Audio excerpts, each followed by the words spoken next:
It might be helpful if I were to say that since we've agreed to let Sir James go on for another 10 minutes, unless it's inconvenient to counsel, we would sit on until, say, 4:10 this afternoon to make sure that the Maduro respondents don't lose any time. Thanks, Sir Geoffrey. Yes, Sir James. My Lords, Lord Leggatt asked whether there were examples of a court reverting to the government to clarify ambiguity or to seek a fuller explanation. One is in the bundle, Civil Air Transport and Central Air, see page 86 internal, page 3317 of the bundle. And the second of them isn't in the bundle, apart from the Court of Appeal, but at first instance in Luther and Sagal, Mr. Justice Roach reverted to the Foreign Secretary. And we would add by way of note that although it didn't happen in that case, Lord Wilberforce in Carl Zeiss referred to the practice of reversion, 2515 at letter F.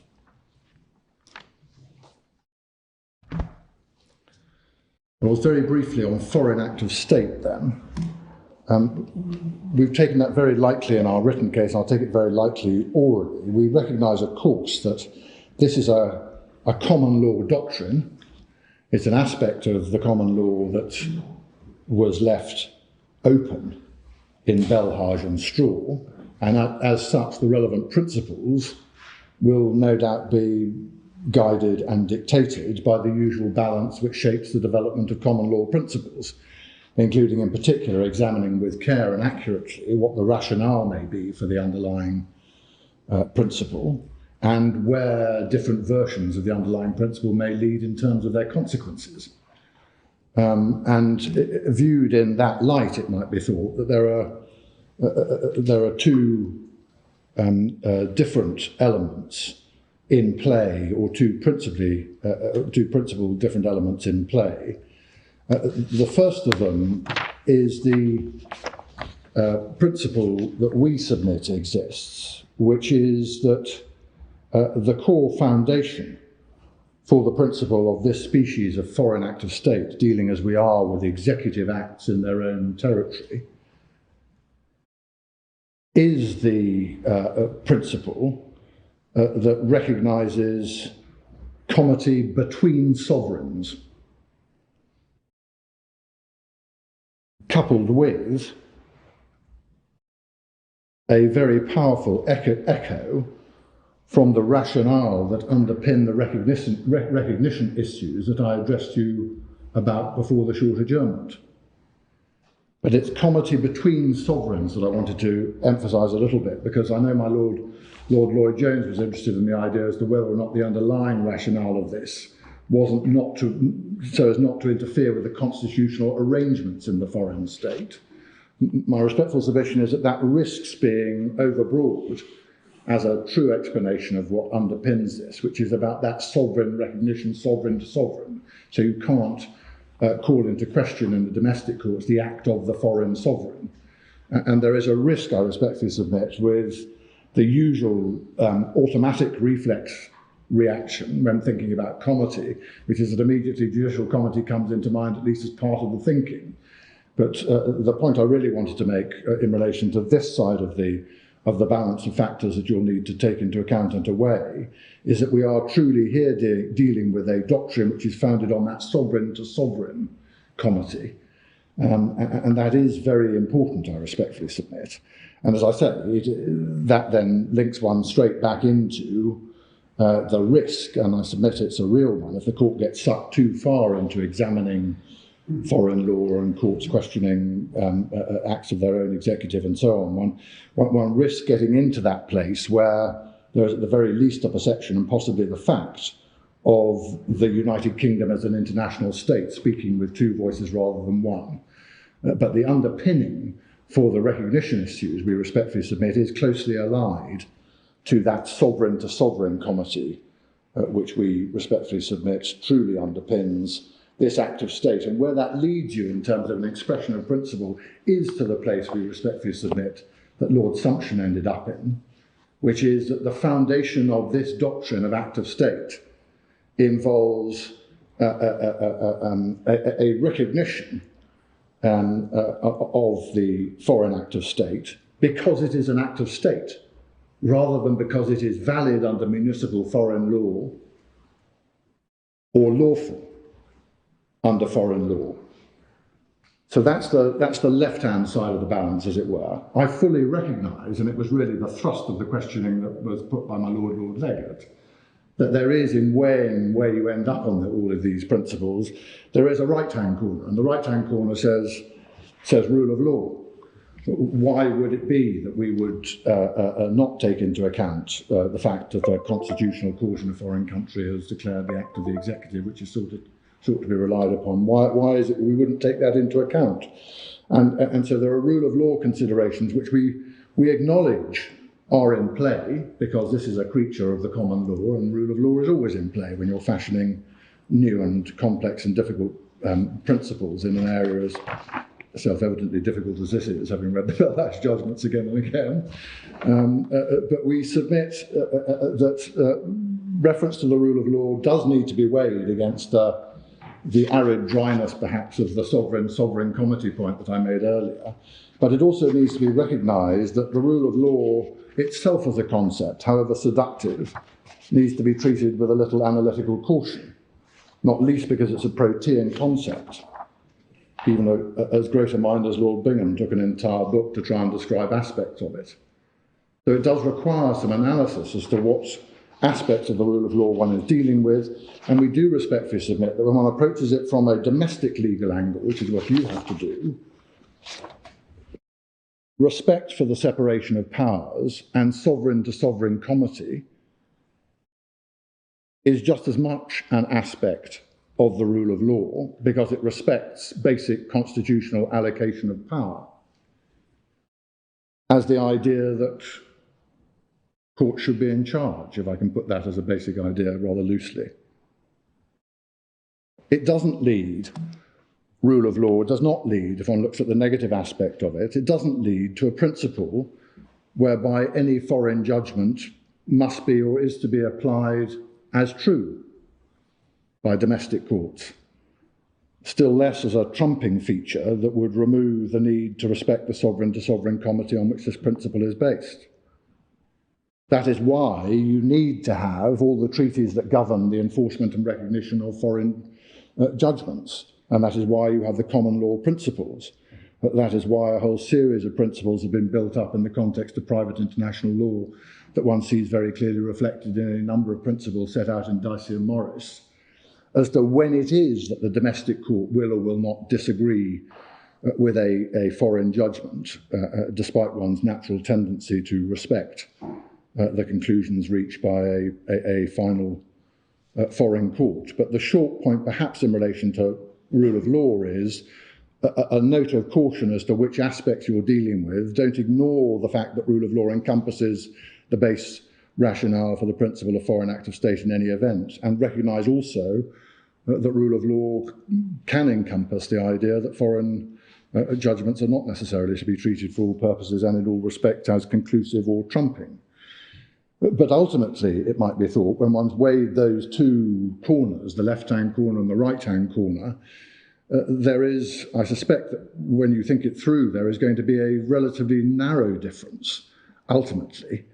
And I put it that way because it is critical to the Secretary of State's submissions in this appeal on this issue, and it was evidently critical to the analysis of Lord Sumption in Belhage and Straw. You know the paragraphs, 225 setting out the basic rationale, and 230 dealing with it's not lawfulness that drives this under the municipal foreign system, it's sovereign to sovereign comity, as it were.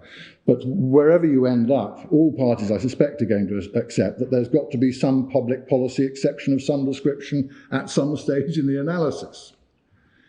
And our respectful conception of the principles is that you start with the existence of foreign act of state and you judge that, if necessary, and its application on the dryness of the approach, if that's how you choose to view it, that says sovereign to sovereign comity is key.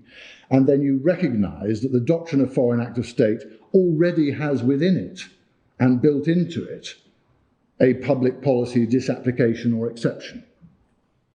And the only real question is how broad should that be and when should it apply in practice?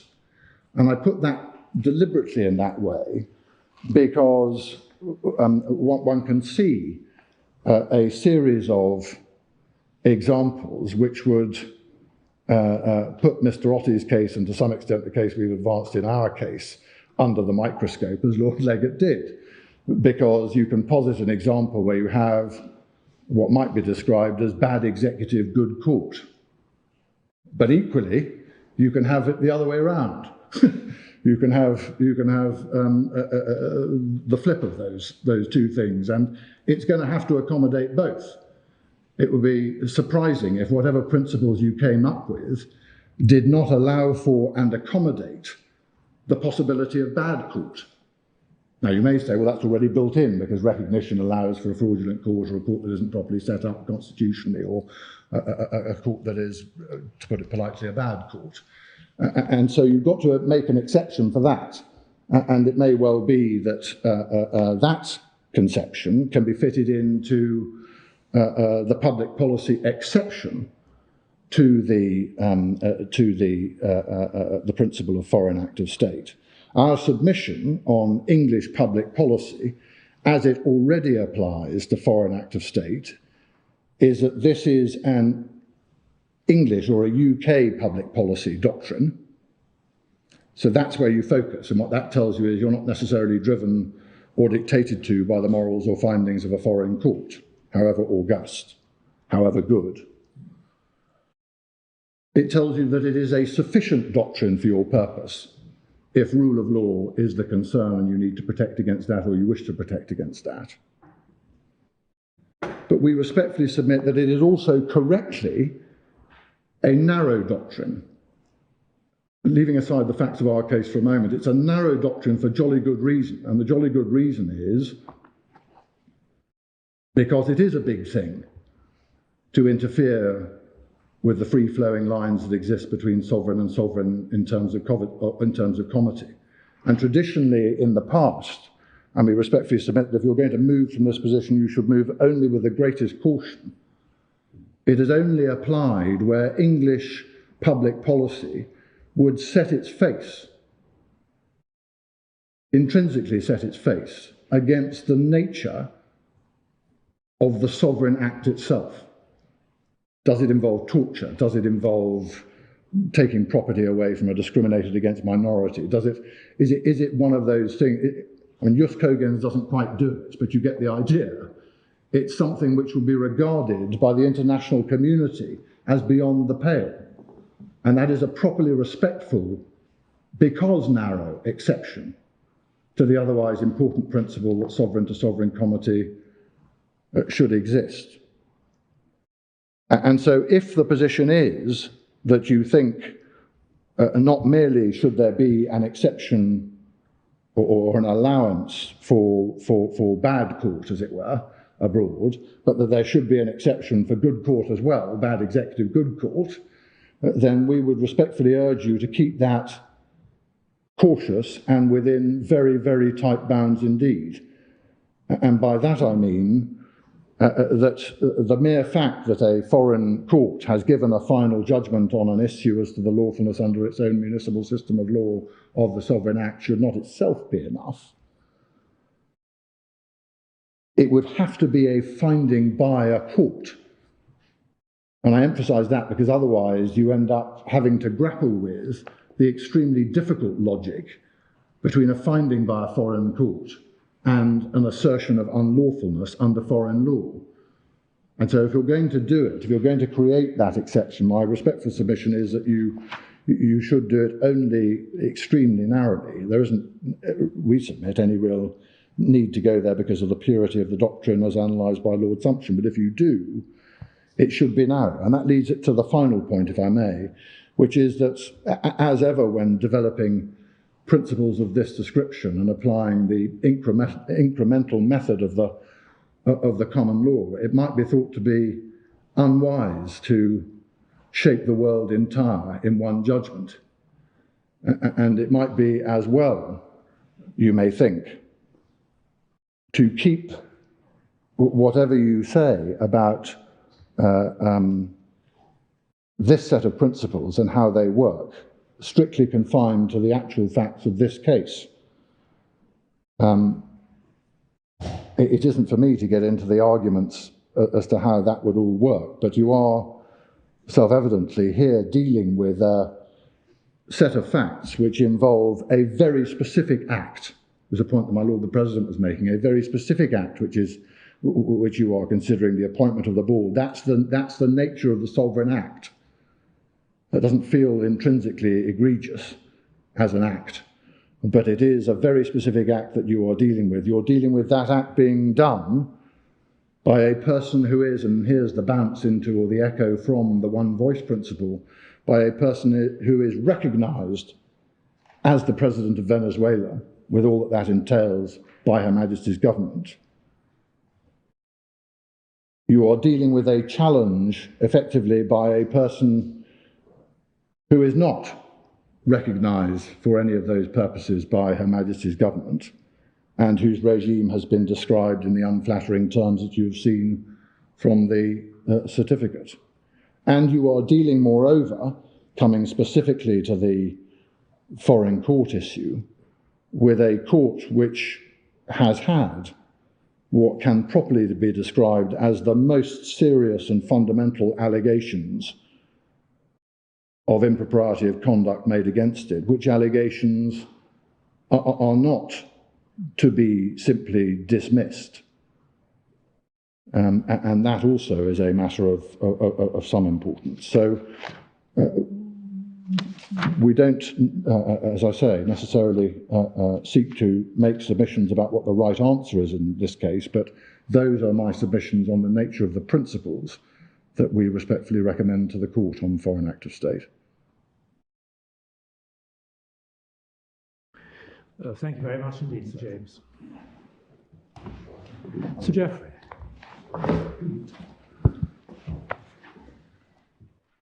My Lords, before Mr. Vinall makes his submissions on issues numbers 1 and 2 relating to recognition and the effects of recognition, I am instructed to say that the respondents will not be pursuing the rationality argument on the basis of what we understood to be an agreed understanding and repeated by Sir James before lunch, that the statement contains no express recognition of Mr. Guaidó, in fact, exercising effective control or sovereignty within Venezuela.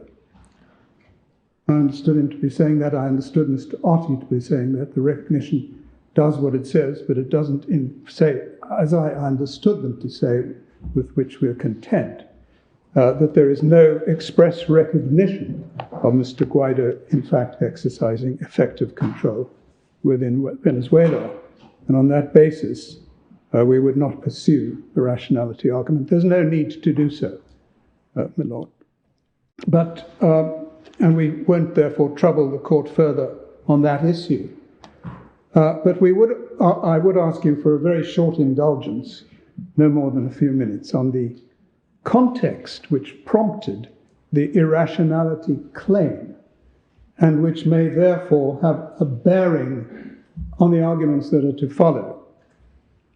Firstly, it was made in the context of many statements by the appellant, but particularly in paragraph 28 of their supplementary case, supplementary bundle, page 21, where they say this. They say, HMG has the absolute right to decide whether and if so whom to recognize, the absolute right, and once that decision has been made, it is binding. And they also seek the absolute protection of the prerogative power in similar terms. And this was repeated today by Sir James in terms of the decision being conclusive, accepted without question, being a forbidden area.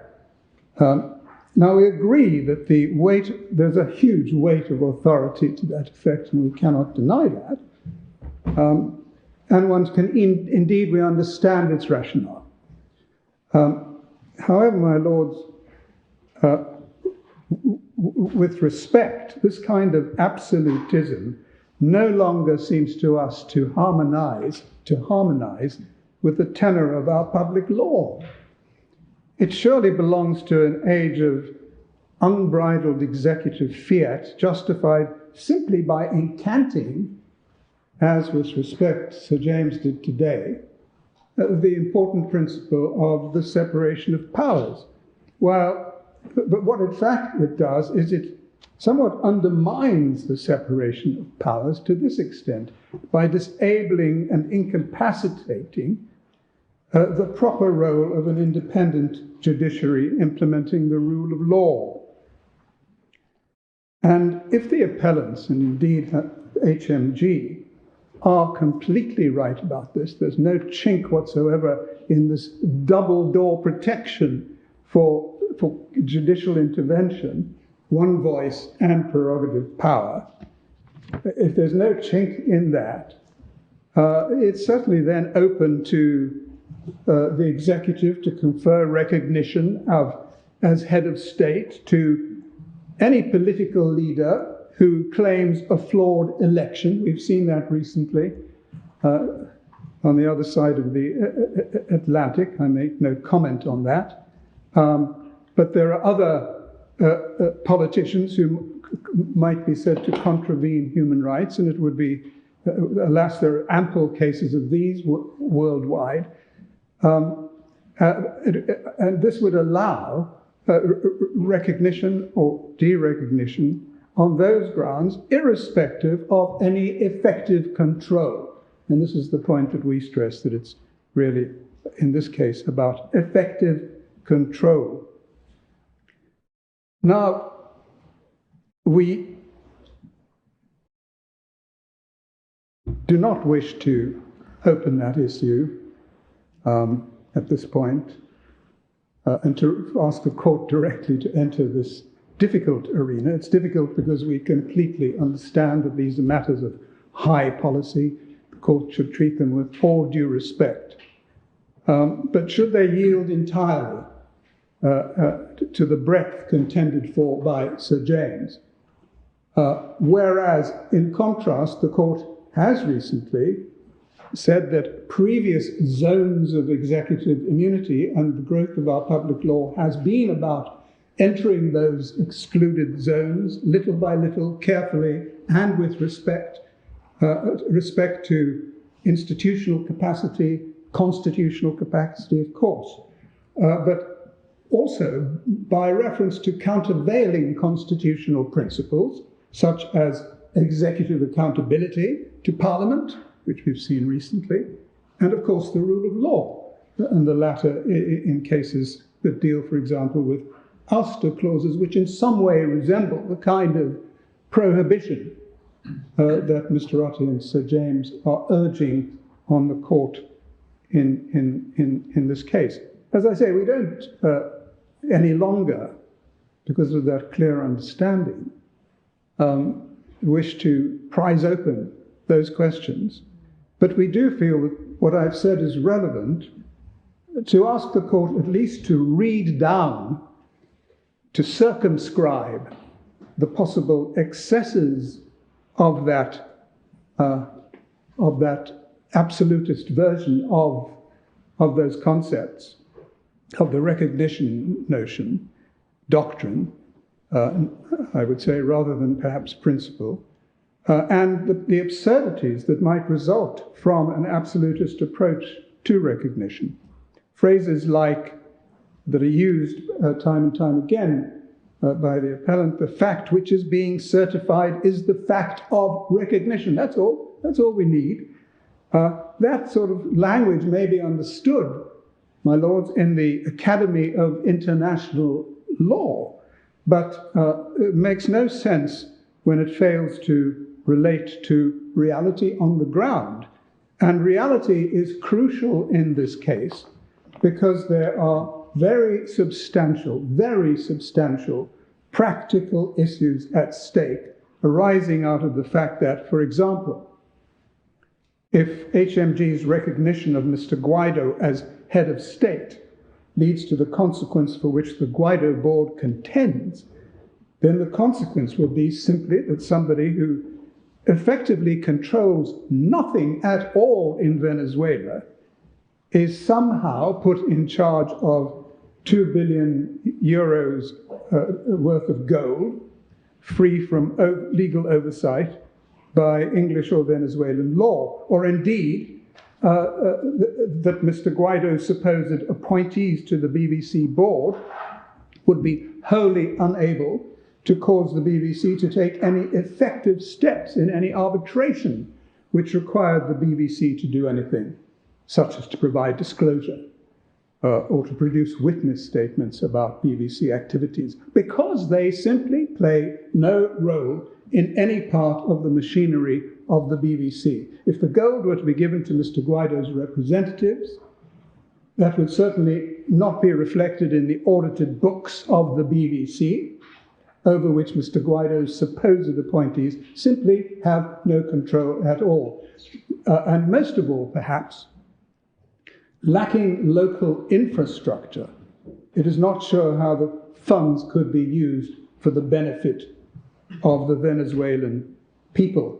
And I would ask the court to note that the Maduro board has offered to have the Bank of England send all the gold to the United Nations Development Programme, the UNDP, for the purpose of COVID relief and to alleviate poverty in Venezuela. And that is pointed out in the hearing bundle, page 246, which contains details of the claim in the Bank of England proceedings. I can understand your argument that there may be some limits at some point to, as it were, the absolute say-so of the executive, qualified by rule of law considerations. But what you actually seem to be asking for is qualification based on who has the tanks on the ground, which doesn't seem to have much to do with the rule of law principles at all. Well, my lord, that of course brings in the sovereign immunity question, which perhaps does to some extent talk about the rule within the law within Venezuela at the moment, which seems to us, we would contend, and Mr. Vinell may want to say more about the detail, since he's been involved in this case from the outset, ask any Venezuelan who is in control, what is the law that the constitutional basis of that, even more so than a recognition statement. I would say that looking at the constitution of Venezuela, it's absolutely clear. There may have been a flawed election, there may be human rights abuses, Lord, but these are questions of approbation or disapprobation on the part of our government. They say nothing about who actually rules there on the basis of the extant and living constitution of Venezuela. Lords, I respectfully submit that when considering the arguments that will follow from Mr. Vinell, you should simply, I ask you simply to bear in mind some of these principle particularly which seeks absolutely no intervention from you, minimal, if no intervention from you, virtually in these matters, to hand it all simply over to the executive, contrary to the development of our common law over the years and notions of the rule of law, and which I would say, in addition, to bring it down to boots on the ground, should absolutely recognize the reality. And that was the issue which the rationality claim sought to highlight. That issue and no other issue which we will not be pursuing as such, my Lord. That's all I wish. Thank you very much, Sir Geoffrey.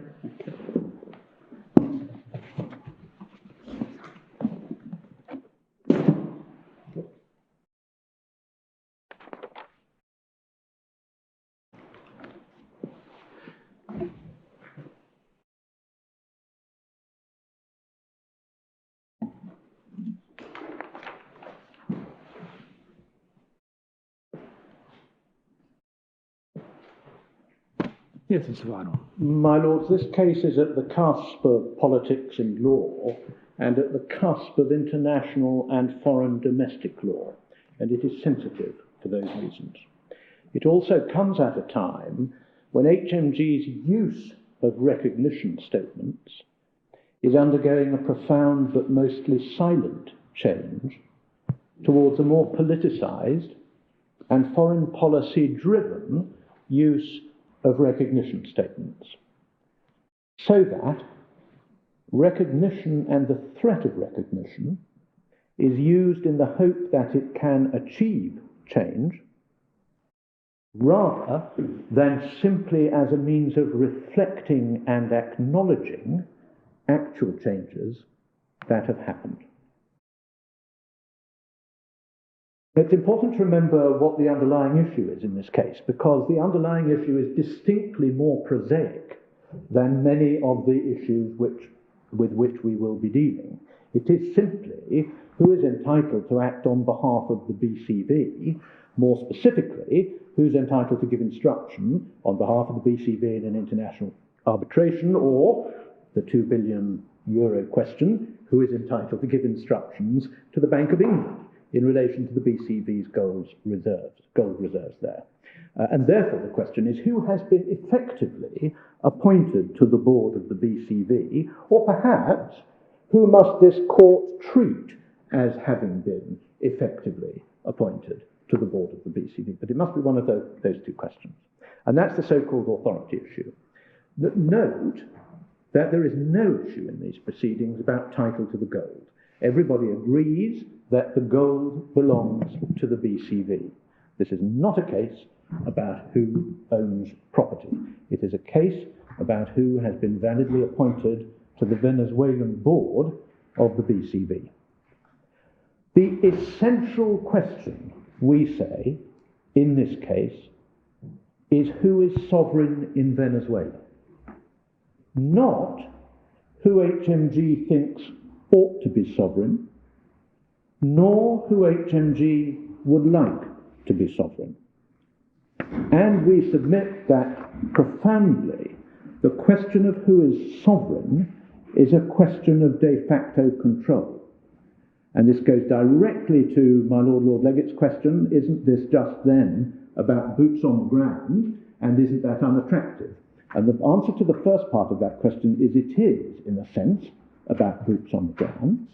And the answer to the question whether or not that is attractive is essentially that certainly in international law, the domestic legitimacy or source of power of a government in actual control is generally neither here nor there.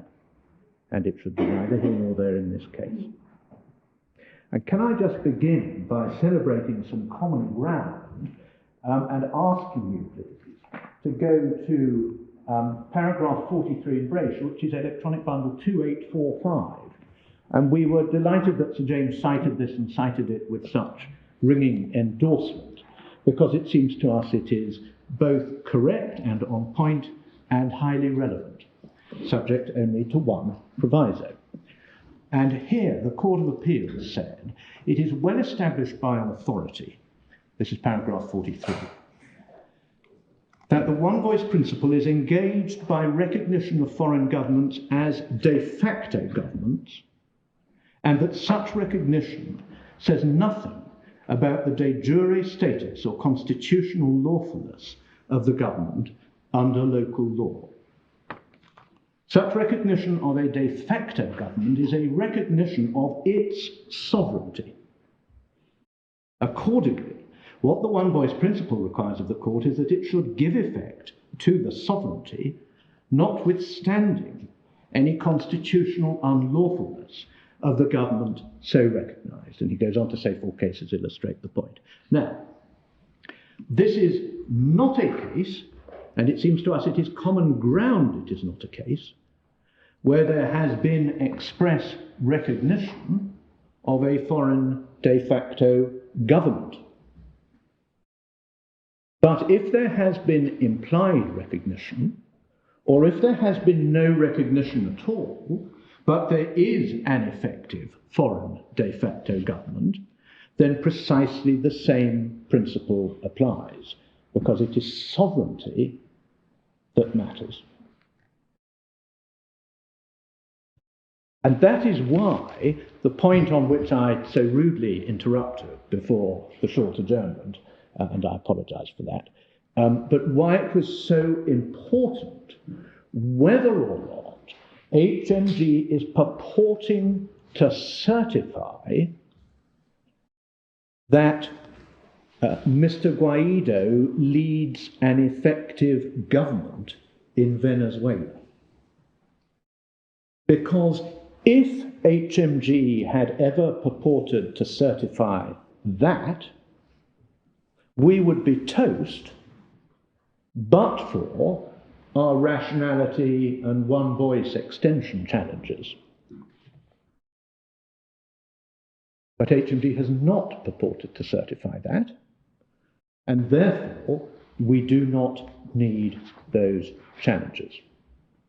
And essentially what we say is that what HMG is saying, and that will require the closest observation and analysis, but we say that what HMG is saying in its certificate and in the long explanation of what the certificate might be intended to mean cannot be leveraged by the Guaidó board into any sort of recognition of de facto sovereignty within Venezuela.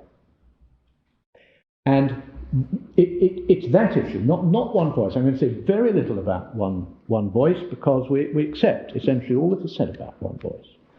But the focus must be what exactly is it that HMG has certified.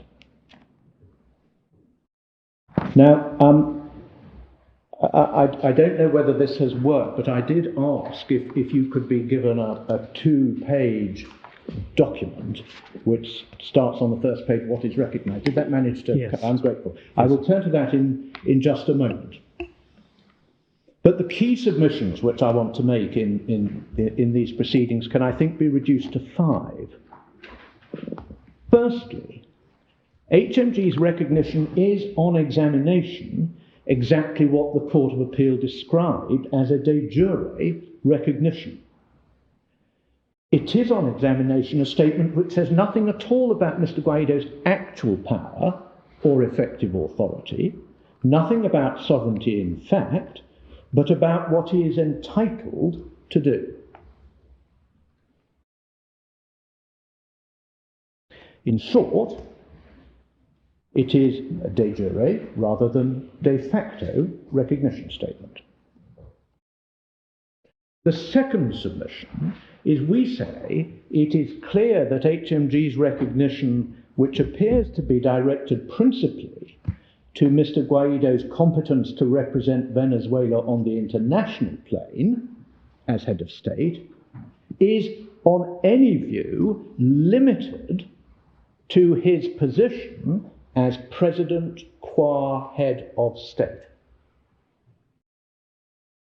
And as you know, that is the finding which Mr. Justice Tier made, that the recognition was of Mr. Guaidó as president qua head of state and not qua head of government. And we say, whether or not it's a de jure or a de facto recognition, that therefore tells you nothing about his internal domestic power in Venezuela. In short, it is not about head of government at all, it is about representational capacity in the eyes of HMG.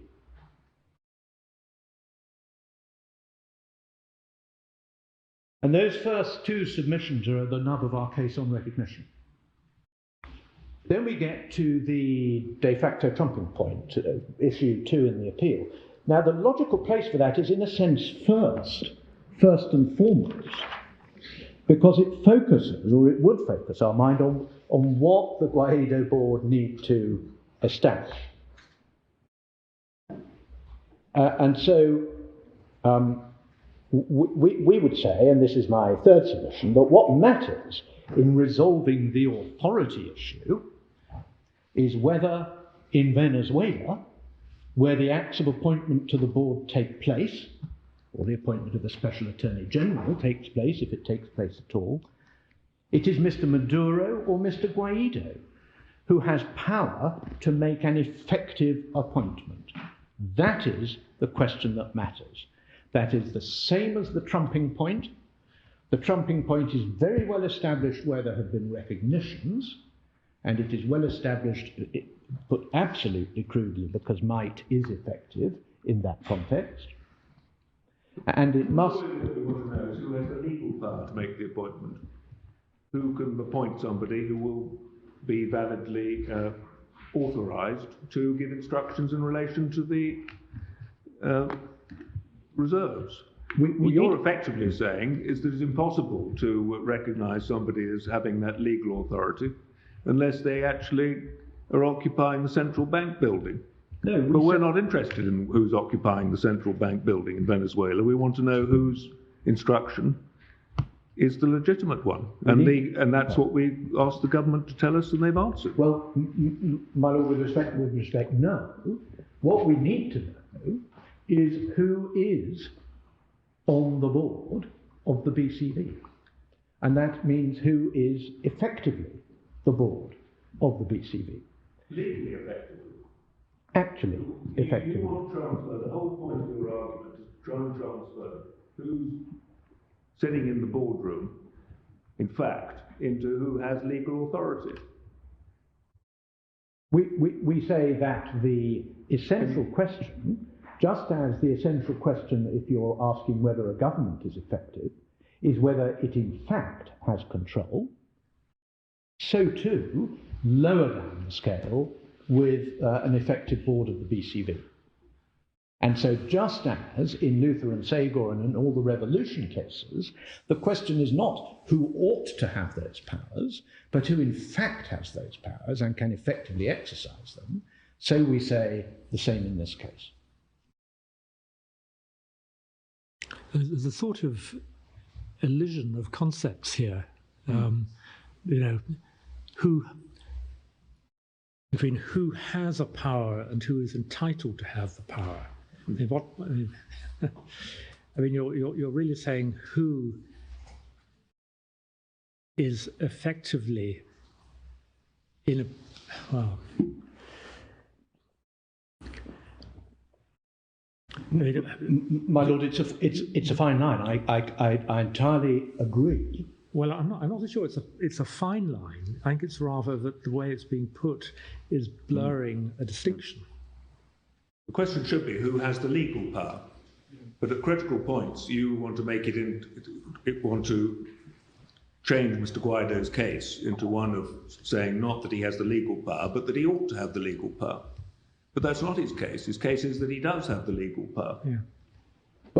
And you say, well, no, because all he has is he ought to have the legal power, and actually what matters is who actually has power. But actually, you just mean who behaves as though he has the power, whether he has legal power or not. Well, he does. It's very important to note that he does not claim power power to appoint merely by virtue of what he says is his status as president. He says it is his status as president which makes his acts an act of state, but he has always accepted, or the Guaidó board has always accepted, that he does not hold those powers by way of presidential fiat. Can I just take you in the bundle of 2, 3, 4 to the common ground to see how that's put?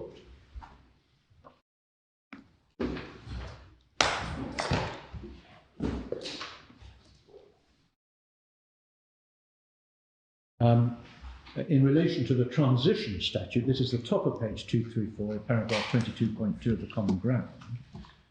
The ANP BCB, that means the Guaidó BCB, does not contend that Mr. Guaidó has any power, aside from such power granted to him under the transition statute, the validity and effect of which is in dispute, to appoint a special attorney general or ad hoc administrative board.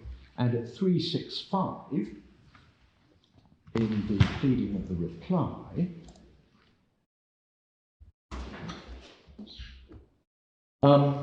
it's pleaded at paragraph 5.1, the Guaidó BCB does not rely in support of the validity under Venezuelan law of interim President Guaidó's acts of appointment upon presidential fiat or upon a mere assertion of sovereign authority in the absence of any statutory power. So the entire edifice of the effectiveness of the appointments depends on what happens in Venezuela.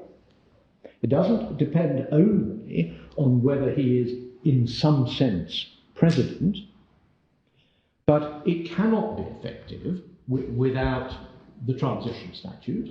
It cannot be effective, just in a sense as no act can be effective, unless the legal machinery of the state supports it and treats it as effective.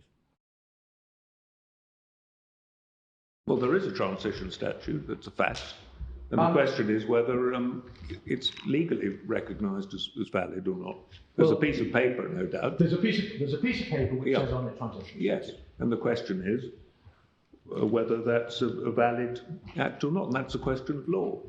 And you can't convert the question of who behaves as though they're the president into the question of who is legally the president, which is the question we have to answer. And you have to answer it in our submission in a domestic Venezuelan context.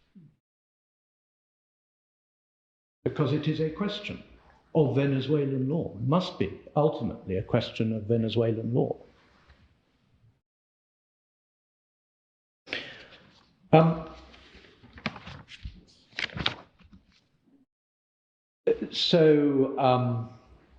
Perhaps that leads me on to the fourth submission, which is, we say, in answering the question of whether Mr. Guaidó in fact has power domestically to appoint an effective ad hoc board, etc., we say, as a matter of fact, he does not, because no such act by him can be effective unless it will be given effect to by the domestic system. And we say nothing in the recognition statements requires or binds this court to pretend or act as though, in fact, Mr. Guaidó does have such power. And that point flows from what we say is the proper construction and understanding of the recognition statements. And then the fifth submission is the stuff about active state, which I certainly won't get onto until tomorrow. So if I could just ask you to turn to the single sheet and focus on the question of what it is that has been recognised. And because there are two people and there are at least two relevant capacities, which are head of state and head of government, there are four types of recognition statement that we might be interested in. And because, if my submission is correct, recognition statements can still, on their proper interpretation, be either de jure or de facto, there's another two. We've got this table. The first question. Mr. Guaidó is president of Venezuela qua head of state. Has there been a de facto recognition?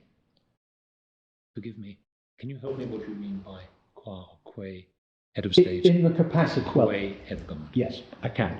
Because, of course, it was the expression used by the judge at first instance, and there's been no appeal against that. In the Constitution of Venezuela, the president has two roles. He is head of state, and he is head of government.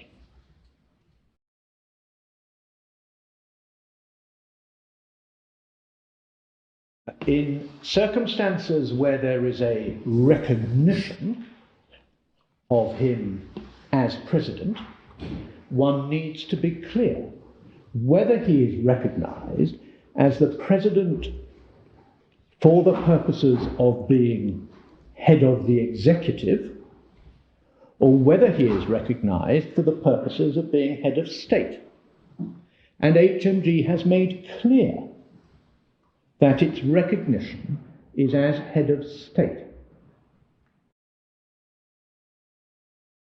And therefore, the recognition is of Mr. Guaidó as president qua head of state. And then the question is, well, is that de facto or de jure? First point, it's the second one on this list, we accept that it's a de jure recognition. And what do you mean by de facto and de jure? As in Luther and Sagor. Right. So, yes, as in Luther and Sagor. Is it a de facto recognition? As the Secretary of State's position is, it's not a sensible question to ask, is it de facto or de jure? And I need to deal with that. But we say it is a sensible question to ask, and this is not a de facto recognition. I need to develop that. Second question, something which might be recognised, Mr. Guaidó is president of Venezuela qua head of government. Has there been a de facto recognition? As we understand the position, there has not. The parties agree. There has been no de facto recognition and no de jure recognition. Next question, turn to Mr. Maduro. Has there been a recognition that Mr. Maduro is president of Venezuela qua head of state? Well, the parties agree that there has been no express recognition, de facto, and that there can be no implied recognition because HMG has now said in terms that it does not recognise Mr. Maduro as head of state, whether de jure or de facto. So that's easy, we can dispose of that. De jure, the same. There therefore has been no recognition of Mr. Maduro as head of state. In a sense, that's not terribly surprising, since there's been at least some recognition of Mr. Guaidó as head of state. But then, perhaps, the critical bit. What about Mr. Maduro is president of Venezuela qua head of government? Has there been a de facto recognition? That is to say, does HMG say that it recognises Mr. Maduro as in fact exercising the powers of President of Venezuela in the capacity of head of government? No. And that's why I did press my learned friend. There has been no recognition of Mr. Maduro as head of government. We say that leaves open the question of implied recognition, but if there is no implied recognition, the court will need to decide whether Mr. Maduro is in fact president qua head of government.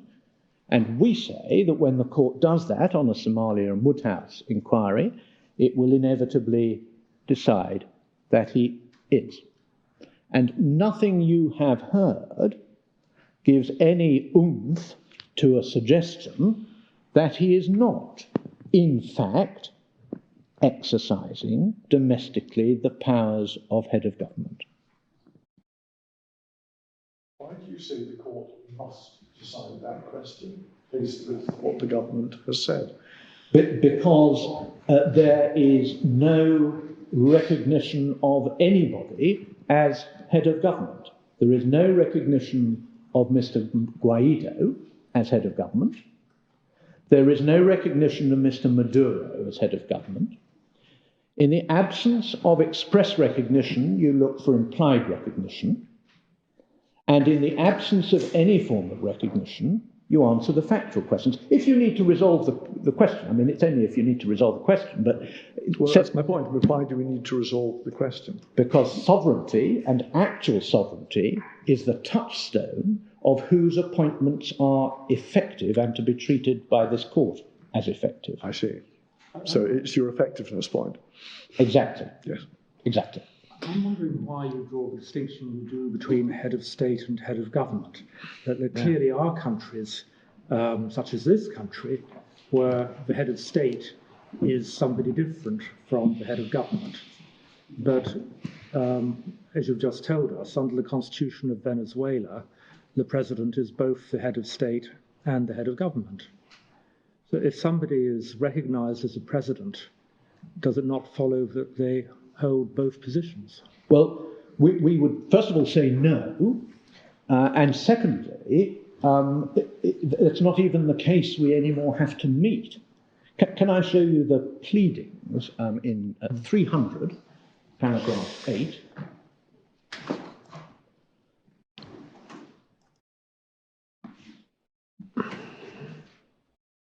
This is paragraph 8 of the amended statement of case on behalf of the Guaidó board.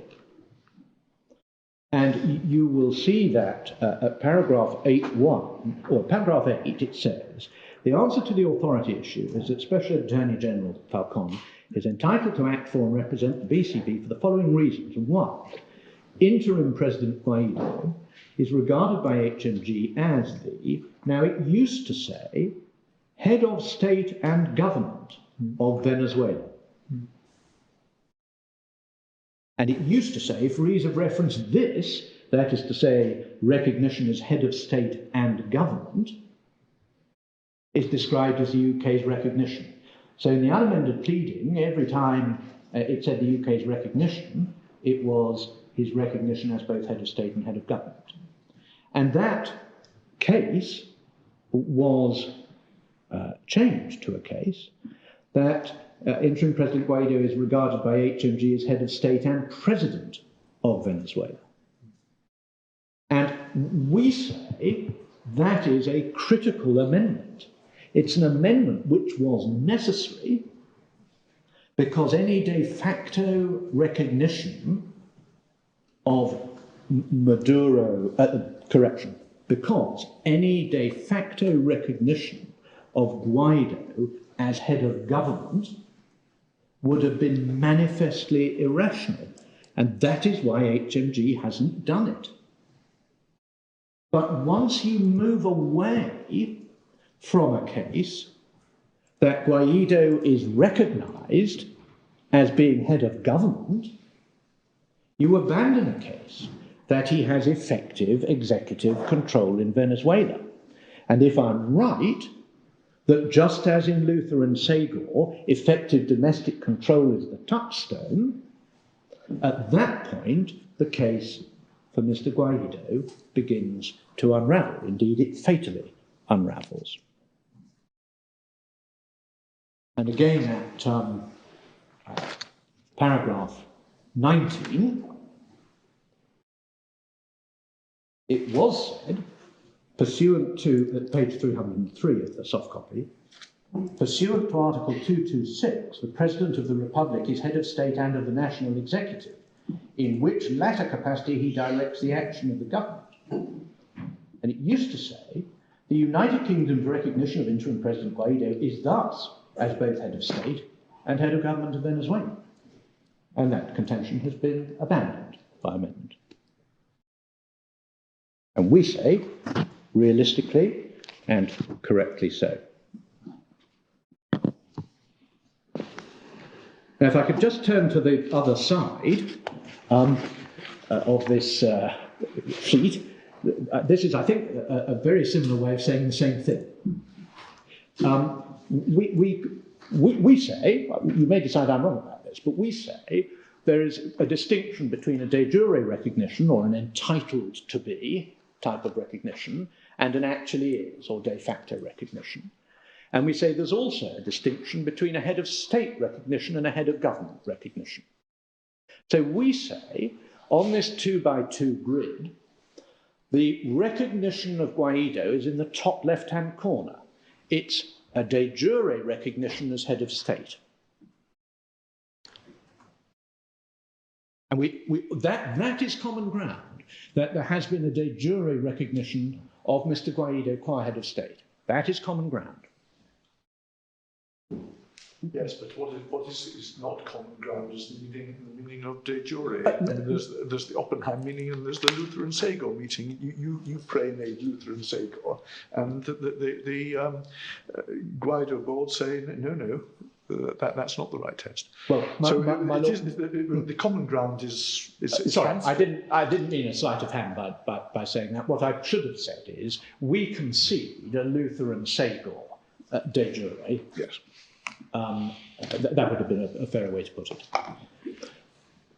Now, where the Guaidó board need to be is in the bottom right-hand corner, we say. Because what they need to demonstrate sovereignty, is that there is a de facto recognition as head of government. And therefore, they need to do two things. They need to move from, we say, de jure to de facto, from left to right, and they need to move from head of state to head of government, which they don't even contend for. But even if we're wrong on de facto, de jure, they don't get to the bottom right-hand corner of this table.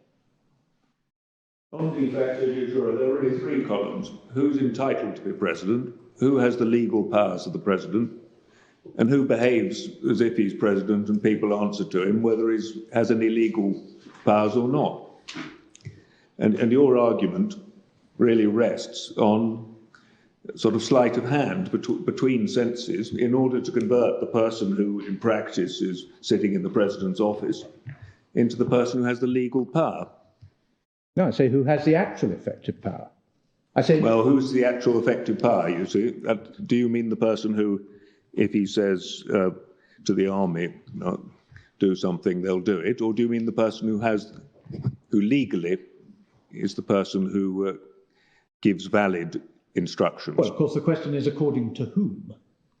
Well, we're interested in what our government has told us. Well, we're interested in what our government has told us in relation to the recognition it has made, which is of him qua head of state. And we'll look in a minute at the functions of a head of state. But on any view, its recognition is not who is entitled to be made the president, it's who has the legal powers of the president. And you can't quite gloss it through describing it as de jure into as though it was only saying who would be entitled to become president. On no view is it that. It's who is now the person with the legal authority of the president. It is, there are two, if you have two people, both purporting to exercise powers, the questions you might ask is, can the first effectively exercise those powers? If so, he is de facto exercising those powers. A separate question you might ask is, when he exercises those powers, do I treat him as exercising them lawfully? That's the de jure question. And we say the question that matters is who exercises the powers. Well, they both exercise the powers in that they both sign pieces of paper appointing members to the board. But the question is which of those is authoritative and which is just a piece of paper. Yes. And that depends on which our government recognises as authoritative. Well, Lord, with respect, we don't accept that analysis, because if HMG says somebody is entitled to do something, it doesn't mean that they can do it in a way which takes practical effect. Just as when there was continued de jure recognition of the ousted, let's say, Russian government,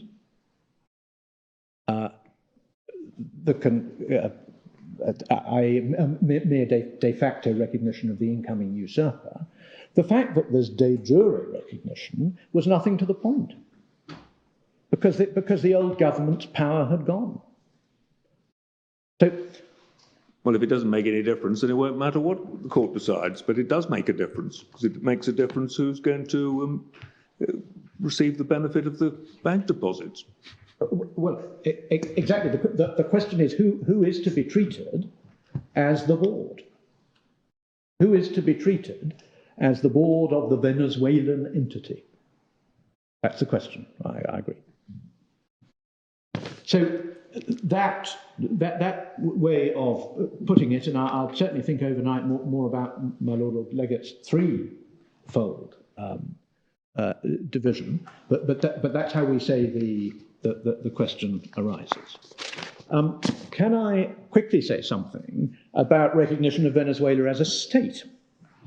And if you could turn to our case at paragraphs 28 to 31,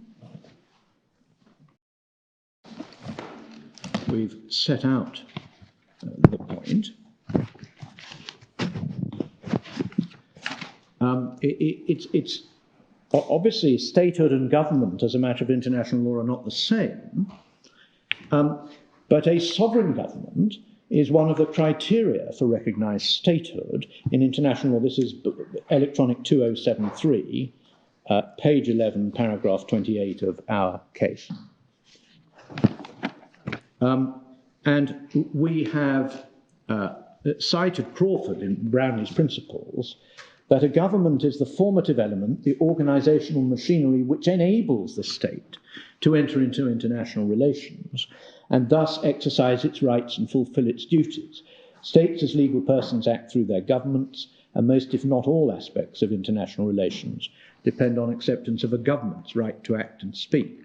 But critically, for present purposes, could you look at 30, where we say the reason why effective control is so important to the concept of a sovereign government, as explained by Crawford, the requirement that a putative state have an effective government might be regarded as central to its claim to statehood. Government or effective government is evidently a basis for the other central criterion of independence. Moreover, international law defines territory not by adopting private law analogies of real property, but by reference to the extent of governmental power exercised. Territorial sovereignty is not ownership of, but governing power with respect to.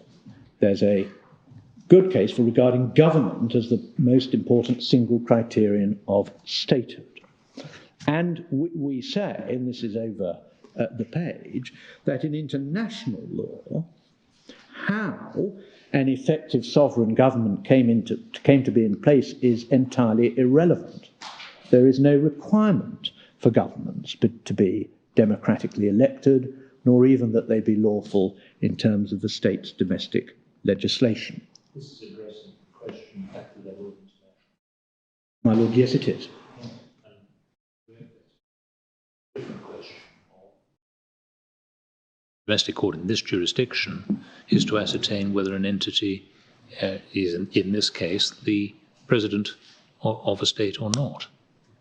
We can't engage in the issue as to whether it is in international law state or not. No, my Lord, I entirely accept that, and I take this point only as something of a preliminary, but to make the point that there does seem to be a curious disconnect, if it is right, that in an international law sense there is the state of Venezuela, because it has an effective government, and that government is controlled by Mr. Maduro, there is at the very least something uncomfortable about a recognition of Mr. Guaidó as the head of that state. That is, we would suggest somewhat paradoxical, perhaps possible, but perhaps something which should make one just be very cautious about what is being said in terms of recognition. We certainly would say, however, that the paradox disappears if, as we submit, HMG's recognition is de jure and not de facto. Because there's no problem at all with HMG saying Mr. Guaidó ought to be head of state. He ought to be head of the state of Venezuela. Venezuela is a state which is in fact under the control of Mr. Maduro. We have no problem with that at all. So, I need to develop my submissions on recognition. I want to deal with 4 points. The first is HMG's policy and use of recognition statements, and we were encouraged that I think common ground, that at any rate the 1980 policy is a matter which can be considered when construing and understanding a recognition statement. And if that is right, it must also be true that the general abandonment of that policy must be relevant, and any policy that has taken its place must be relevant. And it's also important to understand policy, because when we look at the old cases which talk about recognition, when recognition statements were made under a radically different policy as to recognition, we need to know that when we read those cases. So I want first of all to deal with policy, I want then to deal with de jure de facto, I want to deal then with 4 corners, and then I want to deal with what has been said here.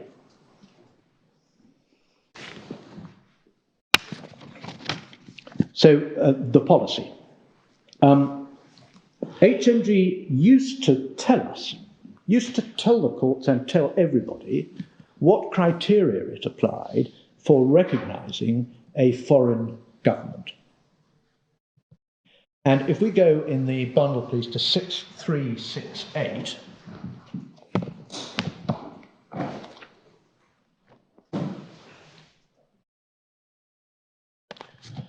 we see a crystal clear statement of a crystal clear policy.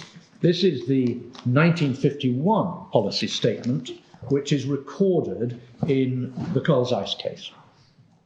The page number again, please, Mr. Shaw. 6368. 6368. And the question was to ask the Secretary of State for Foreign Affairs on what principles he acts when deciding whether diplomatic recognition should be accorded to foreign governments. And the bit of a non-question, bit of a muddled question, diplomatic recognition. And Mr. Morrison replies, the question of the recognition of a state or government should be distinguished from the question of entering into diplomatic relations with it, which is entirely discretionary. You might ask, in contradistinction to what? And the answer would be, in contradistinction to recognition, which is not discretionary. On the other hand, he says, it is international law which defines the conditions under which a government should be recognised de jure or de facto. And it is a matter of judgment in each particular case whether a regime fulfills the conditions. The conditions under international law for the recognition of a new regime as the de facto government of a state are that the new regime has in fact effective control over most of the state's territory, and that this control seems likely to continue. The conditions for the recognition of a new regime as the de jure government of a state are that the new regime should not merely have effective control over most of the territory, but that it should in fact be firmly established. Very important, the next sentence. HMG consider that recognition should be accorded when the conditions specified by international law are in fact fulfilled, and that recognition should not be given when those conditions are not fulfilled. The recognition of a government de jure or de facto should not depend on whether the character of the regime is such as to command HMG's approval. And then there's a nice joke. Major Legbert asked in reference to his remark about de jure recognition depending on whether or not a government's firmly established.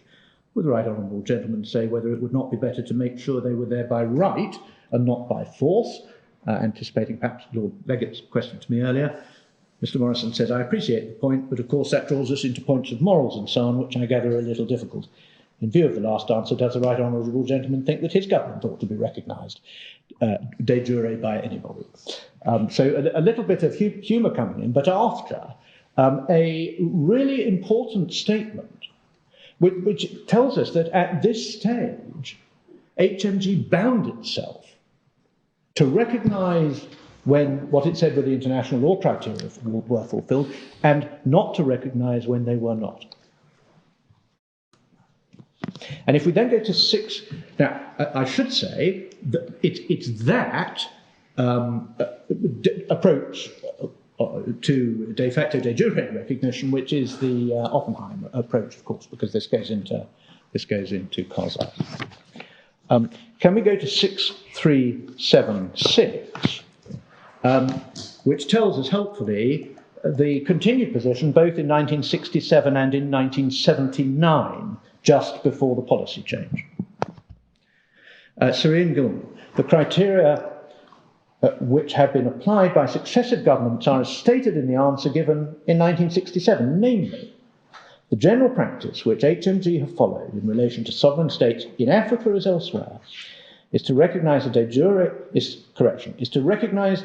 a government established by a revolutionary action which Her Majesty's government considers that when HMG considers that the new government enjoys with a reasonable prospect of permanence the obedience of the mass of the population and the effective control of much the greater part of the territory of the state concerned.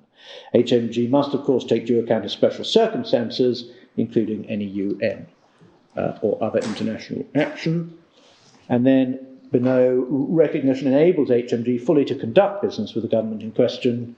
By it, HMG accept that the government are entitled to represent the state concerned in its international relations and that their acts may be regarded as binding on it in international law. So not, in fact, quite the same as 1951, slightly more caveated, but applying a test which uses the same or very similar international law criteria. And then if we look at 6377 and 6378, the context of this was the crisis in Ghana, and there's an exchange about Flight Lieutenant Rawlings, and an undertaking was given 4 entries up from the bottom of 6378. Mr. Aitken asks, will my right honourable friend give some thought to changing the criteria upon which we recognise countries? Is he aware that many in this country would support such a change if it made the government less enthusiastic to recognise any regime, be it Iran or Ghana, where both, in relation to both of which had recently been recognitions, that was conducting a wave of bloodthirsty and revengeful executions? And an undertaking was given to reconsider the policy, and that is, it appears, what led to the quite profound policy shift, which is familiar and is in the 1980 policy statement, and which we can see at 6379. And it talks about, and Lord Carrington states the policy, the middle paragraph on 6379, where an unconstitutional change of regime takes place in a recognised... Well, no, I should have started higher up. On the basis of this review, this is the first paragraph of Lord Carrington, we have decided we shall no longer accord recognition to governments. The British government recognised states in accordance with common international doctrine. So state practice is going to continue to accord with common international doctrine, but is no longer going to accord recognition to governments. And this is much more often looked at than the others, and I'm sure your lordships have seen it before and are familiar with it. But note that it is about unconstitutional changes of regime taking place in a recognised state. So it is, in a sense, the obverse of our case, where it is said by Mr. Guaidó, not that there has been a revolution by force, but that there has been, if you like, a constitutional revolution.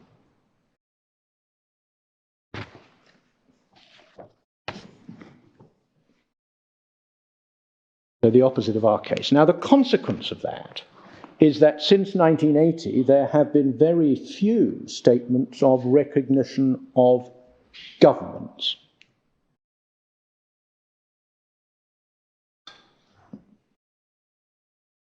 And Professor Colin Warbrick's paper, which I invite your lordships to read, is at bundle 270, well describes that change in policy.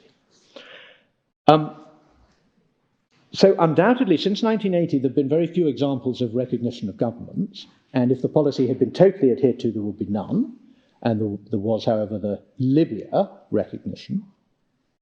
But we can trace no up-to-date statement of policy as to what criteria HMG will use to recognise a government, or indeed a head of state, in the exceptional, by which I mean exception to the 1980 policy statement, in the exceptional circumstances where it chooses to do so. And let me just stress that we don't for a moment say that that shift in policy is wrong. We don't suggest that there is an obligation on HMG to recognise, nor that in appropriate cases it would be inappropriate to make a de jure recognition. And indeed, we would go further and say that the circumstances in which you might expect some form of de jure recognition is where there was a claim that there ought to have been a constitutional change, but there could be no claim made of any de facto change in government or control.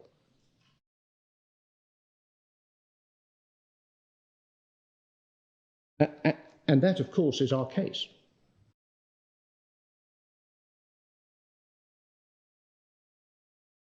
So after 1980, a shift in policy, and in relation to the shift in policy and the Libya position, can I again commend Professor Warbrick's paper, which is at 271, hard bundle 6328, where he talks about 6328, particularly at 6339, where he talks, so we would suggest compellingly, about the casual abandonment of the previous policy.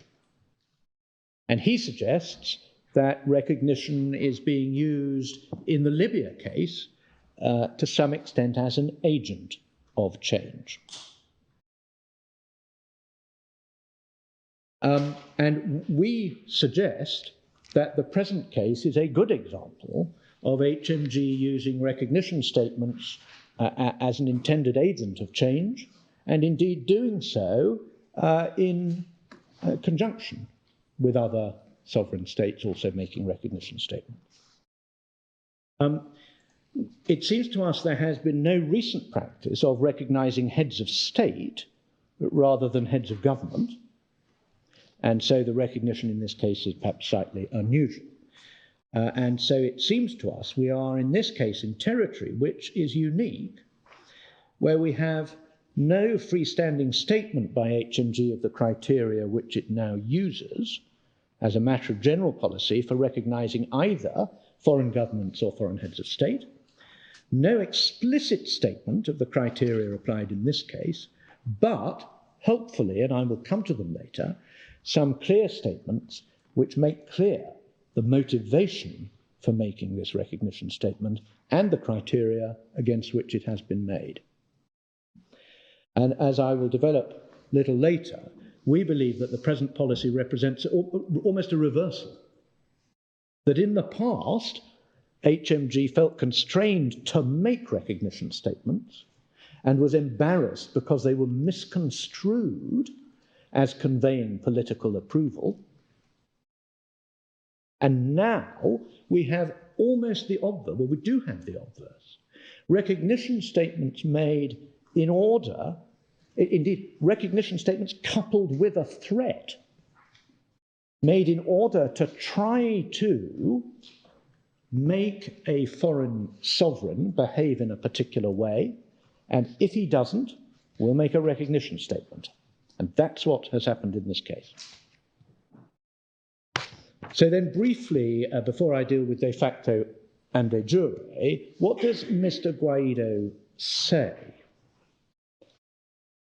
He says that he declared himself president not because he says he was elected president, but he's never stood in an election to be president of Venezuela, but he says that contrary to the decision of the Venezuelan Electoral Commission, the elections in May 2018 were not legitimate, a legal point.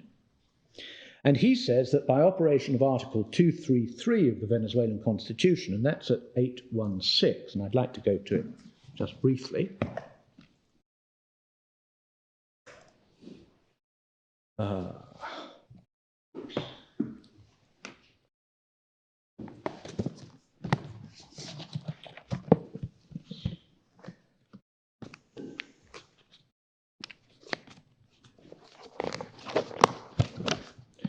So he says that by operation of Article 233, without any intervening act by any court or electoral commission or anyone else, he has become president. And he relies on Article 233, which first of all says, the President of the Republic shall become permanently unavailable to serve by reason of any of the following events, and then there's a list: resignation, removal from office by the STJ, permanent physical or mental disability, blah, blah, blah. Duly declared by the abandonment of his position duly declared by the National Assembly and recall by popular vote. And he says that's happened in this case, and he says his presidency takes effect under the first of these options which follow. When an elected president becomes permanently unavailable to serve prior to his inauguration, a new election by universal suffrage and direct ballot shall be held within 30 days. Pending election and inauguration of the new president, the President of the National Assembly shall take charge of the presidency of the Republic. So it's interim, it's expected to be for 30 days, and it's triggered when an elected president becomes permanently unavailable to serve. Now, Mr. Guaidó says that's the case here. Mr. Maduro says that's not so, and the courts of Venezuela have sided or have found in favour of Mr. Maduro on those issues. But nevertheless, Mr. Guaidó says, because of that, he is entitled to be president. He doesn't say that he actually exercises the powers of president. He says he's entitled, as a matter of Venezuelan law, to be president. And it seems to us it would be surprising in the extreme if a recognition statement had the effect of requiring this court to do more even than Mr. Guaidó himself claims, to treat him as having powers which he does not himself claim actually to exercise. Because his claim is not that he exercises the powers of president, it's that under the Constitution he ought to be interim president. And the point was put in the Court of Appeal very pithily by Mr. Fulton. The person here being displaced is Mr. Maduro by the machinery of the Venezuelan Constitution, rather than via armed conquest or civil war. And that's why this is the obverse of all the Luther and Sago, all the cases. It's a different category. So it raises some difficulties. So Mr. Guaidó does not apparently claim to run a government, nor to claim that Mr. Maduro is not the head of the actual government of Venezuela, and the transition statute itself recognizes the Maduro government as being effectively in charge and describes it as a de facto government. That's in the hearing bundle at 837. So Mr. Guaidó's claim is a claim to be entitled under the Constitution to be interim president. So let me turn, if I may, to the distinction between de facto and de jure.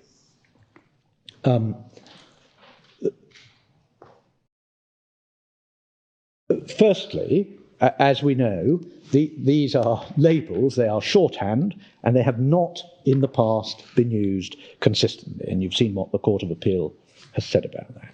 There's the 1951 Oppenheim sense, which we just looked at, and there is the Luther and Sago sense. Now, I just want to pause and say exactly how much tension is there between those usages.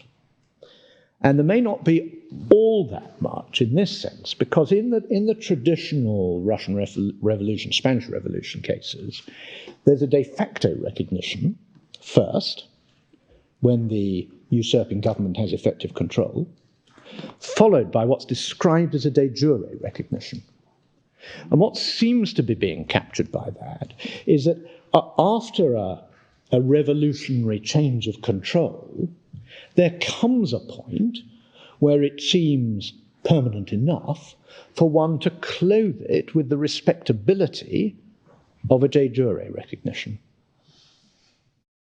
Now, in that sense, it's not all that different to the Luther and Segel sense. There is an oddity about it, and it's an oddity which Lauterpacht identified, which is that if it's not a constitutional government when it starts, how can time make it a constitutional government? That's quite a reasonable point. But I suppose it's one of those pragmatic things that when you've had a revolutionary government in place for long enough and it's got all its machinery of state working, eventually there comes a point where you say, well, I'm going to treat that as a lawful constitutional government. But in all the classic revolution cases, you get first de facto and then de jure. Now, the next point I want to make is that what is important about a recognition statement is its meaning. This is not about labels. When a recognition statement is made, what we are searching for is what it means, what HMG meant by it. So we're not looking necessarily for labels, and indeed, given the confusion and inconsistency in the labels de jure and de facto, it's not remotely surprising that HMG's given up using those terms. That's perfectly sensible. But it seems to us that cannot sweep away or affect the fact that at least you could, one must start with the possibility that a recognition statement might be saying something about constitutionality, or might be saying something about actual fact, particularly if it's of a government, or might be saying both. That must at least be a possibility which, when we read a recognition statement, we should bear in mind. And that is particularly so when we remember the changing policies, that there was a clearly enunciated policy between at least 1950 and 1980. There was a new policy after 1980, a casual abandonment, in Professor Warbrick's words, of that policy in Libya and onwards, and now the present position. So, can I invite you to turn up what the Secretary of State says about de facto and de jure, because I don't think that on analysis there's all that much between us. And it starts at 2140. Paragraph 25, when recognizing governments, something which we say hasn't happened here, but when recognizing government, states have sometimes in the past employed the terms de facto and de jure. Following points need to be borne in mind. First, in modern times, and certainly by the time of the 1980 policy, the terms de jure and de facto were no longer in wide usage. HMG's more recent practice was to accord recognition only without using these terms at all. Yes, we agree with that. Secondly, they're not immutable terms of art. One must ascertain the intention of the recognizing state in deploying them, if it chooses to do so with reference to the precise language used. We agree with that. We will go further and say that is exactly the right approach to any statement of recognition. One must ascertain the intention of the recognizing state. That's the question in this case. What, properly construed, does HMG mean? And they cite with approval Professor Crawford, general propositions about the distinction are to be distrusted. We couldn't agree more, but everything depends on the intention of the government concerned and the general context of fact and law. Agreed. 100% agreed. Thirdly, they say, paragraph 28, when a distinction of this kind is sought to be drawn, and no doubt reflecting the rarity of doing so in modern practice, the relevant terms are expressly used by the recognizing state. Well, there's a lovely use of the passive there, when a distinction of this kind is sought to be drawn, without it telling us by whom it is sought to be drawn. And we would say there are clearly occasions when diplomatic drivers require careful and sometimes even deliberately ambiguous language to be used. And it may very well be that the maker of the statement wishes to conceal the distinction between de facto and de jure recognition, and you should be alert for that. They say where no such term is used in a formal announcement, the assumption is that recognition refers to full recognition. As Professor Talman observes, when recognition per se is granted by formal announcement, it always seems to be de jure recognition, i.e. full recognition. That's all right, all correct, except it's talking about the 1950 to 1980 policy and the use of de jure recognition following de facto recognition. It's talking about the Oppenheim sense. It's fine, as long as you appreciate it's talking about the Oppenheim sense. And then there are some examples given of the period up to 1979, and not surprisingly, they're in line with the 1950 policy usage, and they tend to be either de facto followed by de jure or just a simple recognition. Fourthly, it says, if a state chooses to use these concepts, it is to be recognized that they're conceptions of international law. Well, first of all, Madzim Bermutu, 1969 case, uses the Oppenheim usage. It's not going to be very much help for us with a slightly different usage. And almost all of what follows takes as its premise an Oppenheim-type usage. So 29.1, as a matter of international or in general terms, de jure is full recognition, whereas de facto is a lesser recognition. That it comes from Oppenheim, and therefore, of course, it's using the words in the Oppenheim sense. This is reflected in early UK practice where de facto recognition preceded fuller de jure recognition. Well, we broadly agree with that, and I've explained why that is so.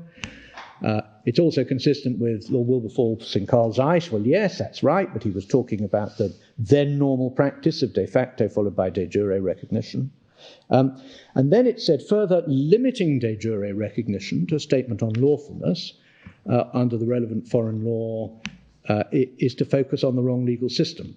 As Sir Herschel Lauterpacht has explained, when a state or government is recognized as being de facto or de jure, the distinction refers not to any conformity with the internal law of the state, but to the requirements of international law. Well, it seems to us that may be right if it's being used in an Oppenheim sense, but is not necessarily right if a Lutheran Sager sense is being used. So they then go on to say, there are not two competing definitions. As the Court of Appeal appears to suggest, the so-called Lutheran Sager sense is not an ordinary or correct use of the term, and the Maduro board is wrong to adopt it. That is, with the greatest respect, tilting at windmills, because the only point we are making is that you must ask, what does a recognition statement mean? And when answering, what does a recognition statement mean, you must be aware of at least the possibility that it may be saying something about the de jure position or the de facto position. This is a statement made by the user of the recognition. And at the end of the day, we can spend a lot of time looking at the context of international and these concepts, but I think you do accept that what is important is the meaning of the recognition statement. Yes. Which is your fourth point, but you'll be coming to that later. Yes. Yes. What we have here from the maker of the recognition statement is a clear statement that Lutheran Sager is the wrong approach, and that anything I imagine that is said in the statement maker's statement wasn't said with Lutheran Sager in mind.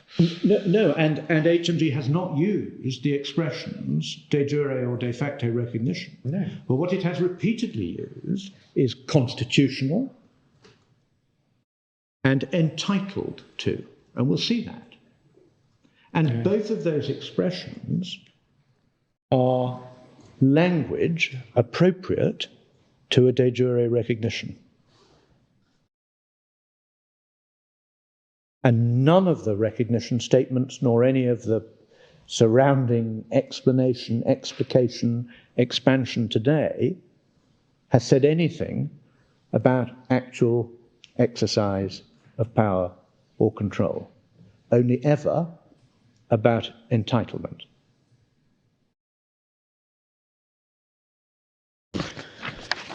So you're saying we must construe what the government has said in a Lutheran Sega sense, although the government says Lutheran Sega has nothing to do.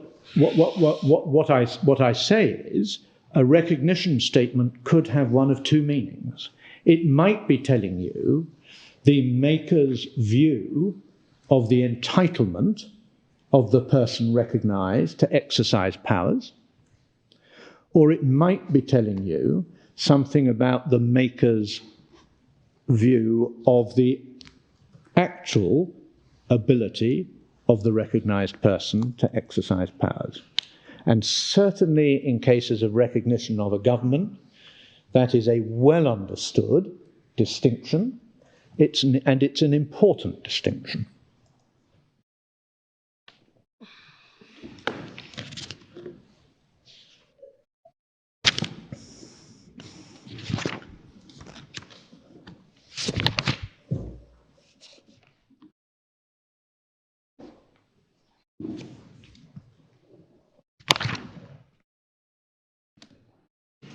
So, to gather my thoughts on that before we move on, firstly, HMG used to use the words de facto and de jure when it made recognition statements. We can certainly see that's quite a long time ago, but they used to do it. Sometimes when it did so, it seems to have done it in the Luther and Segel sense, but not for a long time. More recently, when it used the terms, it used them in the Oppenheim sense. We accept, indeed we pray and aid the fact that HMG has wisely stopped using those words.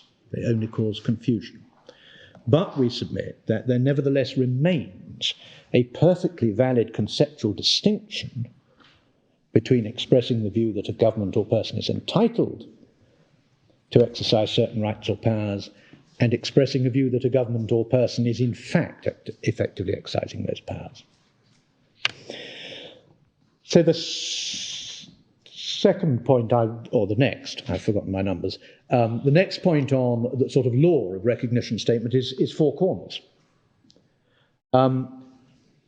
It's been given the label four corners. The striking thing is that there is no case, there is no recognition case which talks of a four corners rule. Not been taken to one, and we did a word search certainly of all the cases in the bundle. There's not one where four corners is used in the context of recognition. We respectfully suggest that the Guaidó board's four corners approach is, if it were ever good, is out of date in just the same way as a four corners approach to contractual interpretation is out of date. And contrary to Mr. Otti's attempt to distinguish between construction of a contract and construction of a recognition statement, we say a contract is bilateral and a recognition statement is unilateral. But in both cases, the essential task is the same.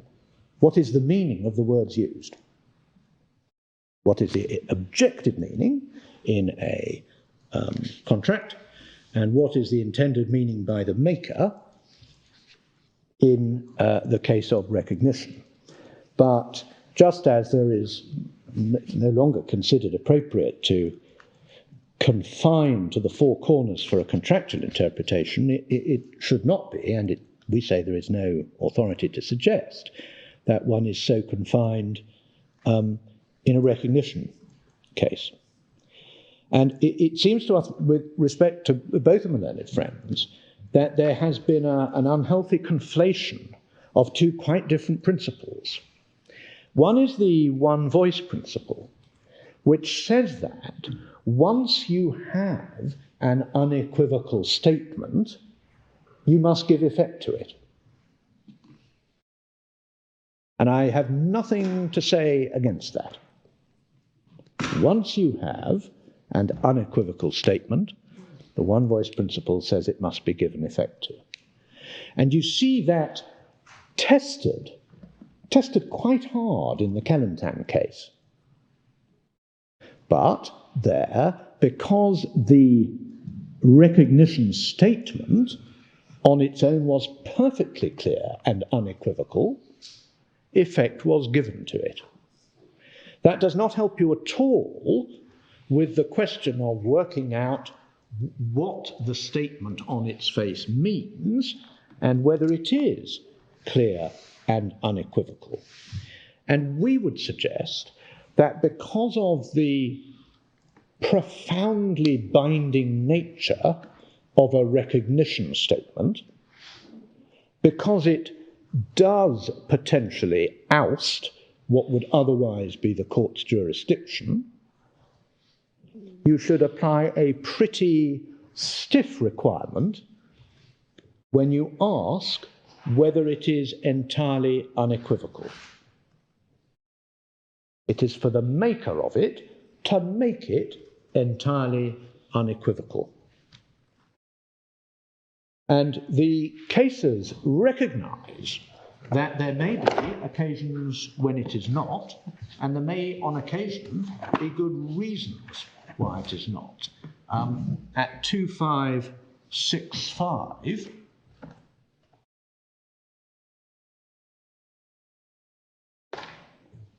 there is the observation of Lord Sumner in Duff and Kelantan, where he says there may be occasions when, for reasons of state,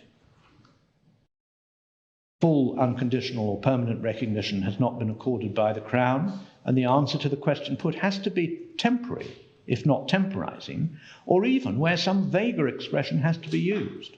In such cases, not only has the court to collect the true meaning for itself, but also to consider whether the statement as to sovereignty, well, as to what it means, whether the statement as to sovereignty made in the communication and the expression sovereign or independent sovereign used in the legal rule mean the same thing.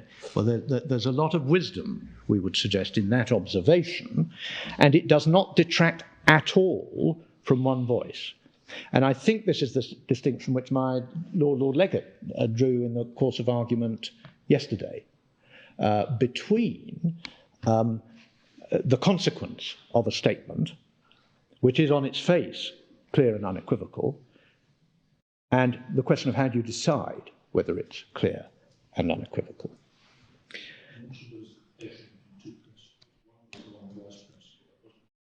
Four corners. Yes, I'm sorry. And the Court of Appeal cited the passage from Gur, where there's a similar statement about statements which are not unequivocal. It does, with respect, seem to us quite difficult for a highly exclusive four corners argument to be maintained in a case like this for the following reasons. The principal one of which I will make when we come to look at the so-called certificate. But bear in mind that the certificate relates back to to Foreign Secretary Hunt's recognition statement and incorporates it, so in a sense the two are the same. The Guaidó board's case as to what the recognition means has changed. It's always an unpromising foundation to say that something is clear and unequivocal and has meaning A, and then amend your case to say it has a clear and unequivocal meaning B. I think it's fair to say the judges who have looked at this issue have disagreed. As we will see shortly, the initial statement completely flummoxed the chairman of the Foreign Affairs Committee. I'll show you the Tugendhat exchanges. And we submit that the Court of Appeal was obviously right to find the statement was less than explicit and unambiguous. And we also note that HMG has not been prepared to stand solely on the basis of the statement and has provided many pages of explanation and explication, introducing an explanation that the recognition is at least in part of Mr. Guaido's capacity to represent Venezuela on the international plane, something being entirely new and not foreshadowed in what came before. And if we could just look at the Secretary of State's submissions, please.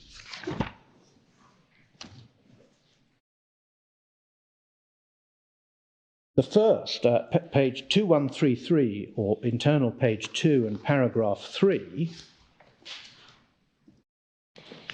the certificate was clear and not ambiguous.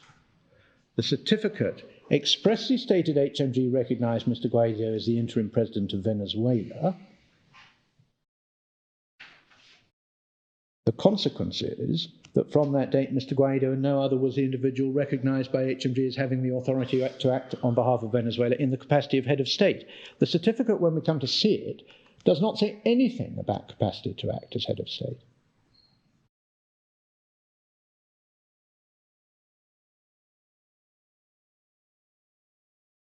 And then at 3, there's already a slight change. If the court were to consider it necessary and appropriate to assess matters, there it's put the continued recognition of Mr. Guaido as interim president of Venezuela. Paragraph 35 of the submissions.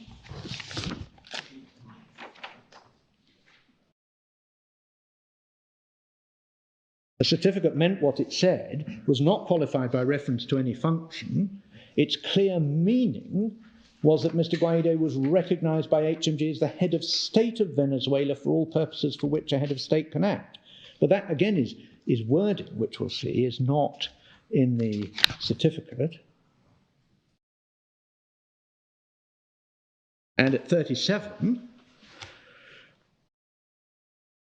we're back to his capacity as president of Venezuela. So it seems to us that even the Secretary of State's case now equivocates as to whether it's just as president or as president qua head of state or just as head of state. So one does need to read it carefully. So can I turn then to the various pronouncements? And really this is the guts of the point. And of course, rather unusually, because the court is now faced with, this court is faced with material not available to the courts below, you are in a sense sitting as a court of first instance, because for the first time you are considering the material as a whole. And what I wanted to do to put the material in its right place chronologically is invite you to open the chronology at 6415.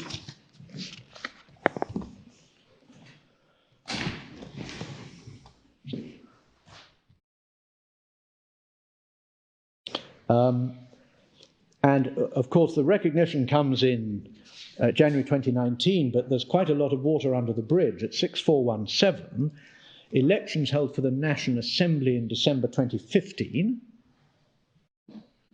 and the Supreme Tribunal of Justice Electoral Chamber suspends implementation of the election of 4 deputies from the state of Amazonas because that was being challenged. So the National Assembly is suspended. In May 2017, this is page 6418, a new National Constituent Assembly is established.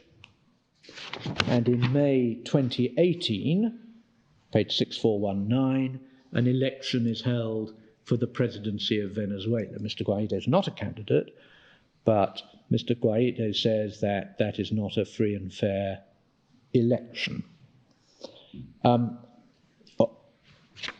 The Supreme Tribunal of Justice declare that Mr. Maduro is validly elected president. That's on the 13th of June. And then we can, I think, fast forward to the 10th of January 2019, when Mr. Maduro is sworn in as president of Venezuela. And Then, if we go to 825 in the bundle, we see the statements in their immediate context.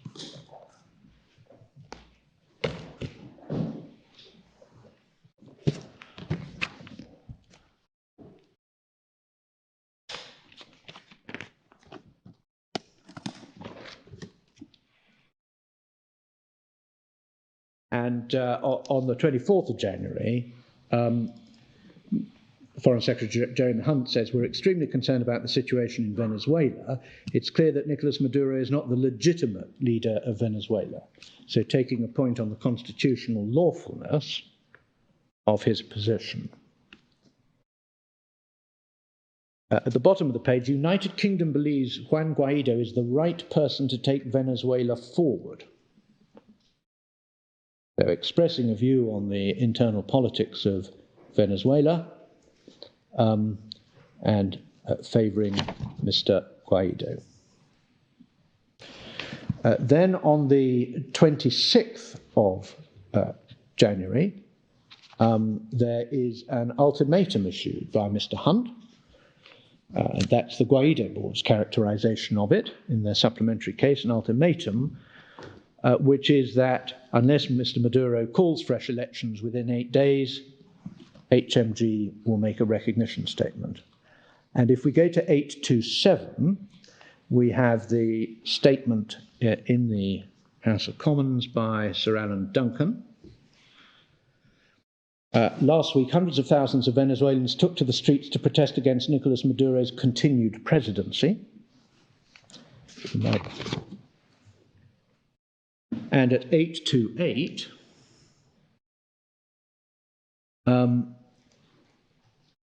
first complete paragraph on 828, on the 24th of January, the Foreign Secretary made clear that we no longer regard Maduro as the legitimate leader of Venezuela.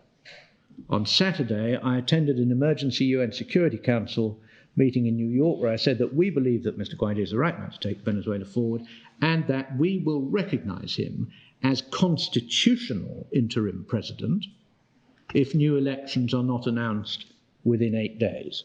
Notice, no suggestion that the facts on the ground might have changed to justify this.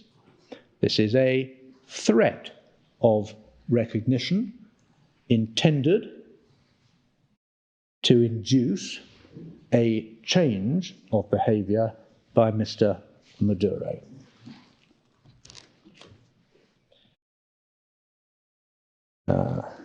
Mr. Maduro did not do what HMG wanted him to do, and as a result, the recognition statement was made on the 4th of February, and that's at 832.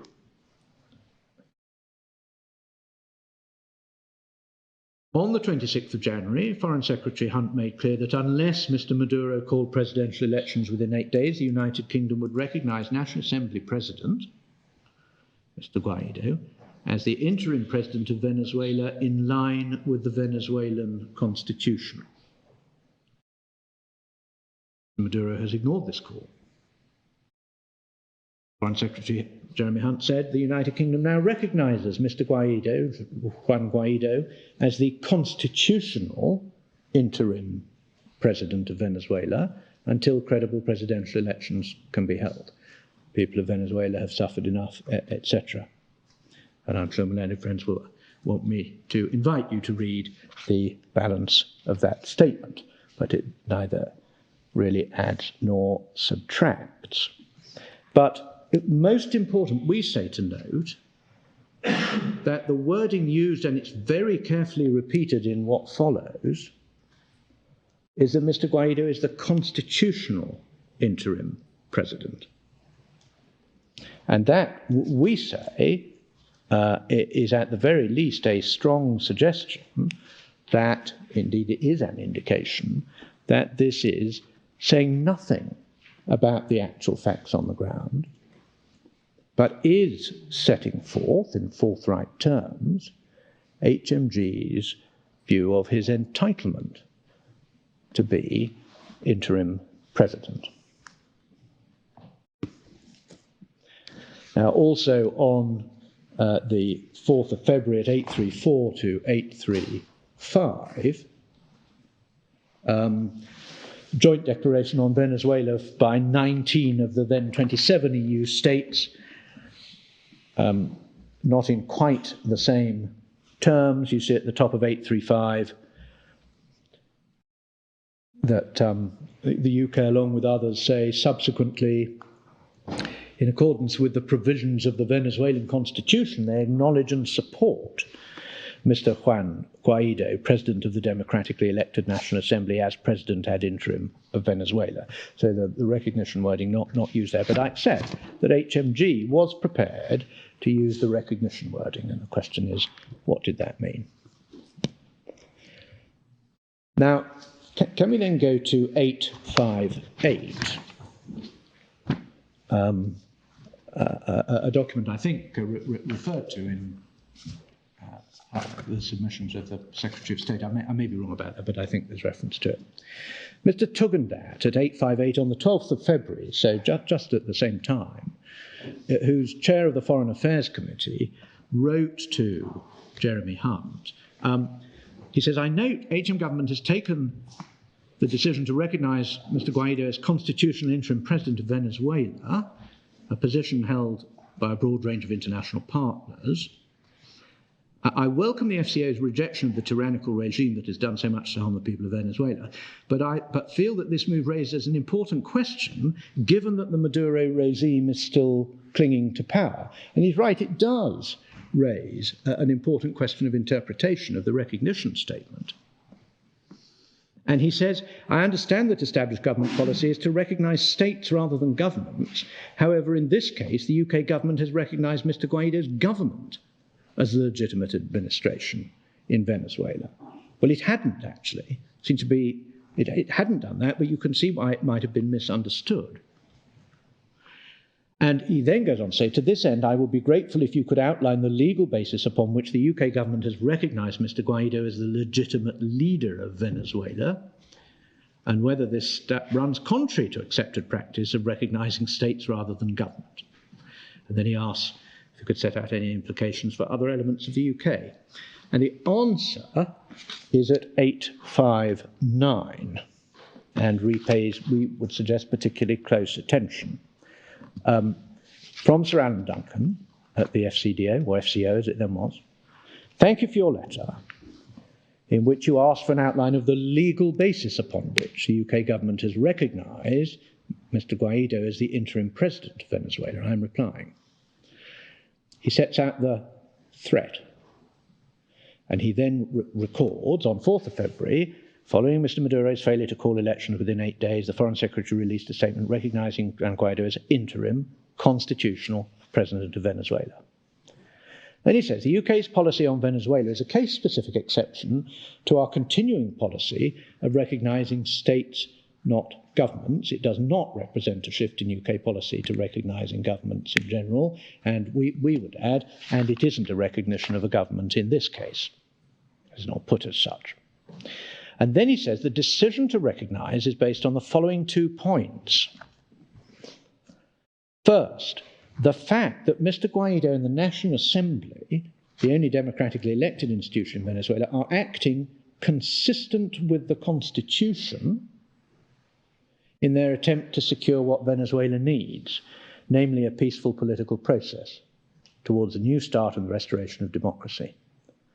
They are doing so after declaring the presidency vacant on the basis that the presidential elections in May were deeply flawed and Maduro was therefore not legitimately elected. We agree with this conclusion, as do others. Now, pausing there, we would say that is a textbook description of a de jure recognition.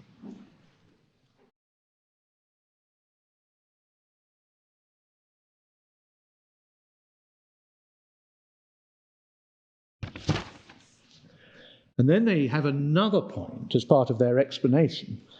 The exceptional nature of the circumstances in Venezuela, 3.6 million people who've fled, the regime holding on to power through electoral malpractice and harsh repression of dissent has been referred to the ICC. Now, that plainly is an explanation of the motivation behind making the recognition statement, and it doesn't help at all with what the meaning of the recognition statement was, because once we're in a world where there's no commitment to making recognition statements, on its face, that's a perfectly reasonable reason for making one. And one can see the reason for making this was an attempt to affect the matters internal to the politics of Venezuela. The next paragraph, the combination of the circumstances in Venezuela, widespread international rejection of the legitimacy of Maduro's mandate, ...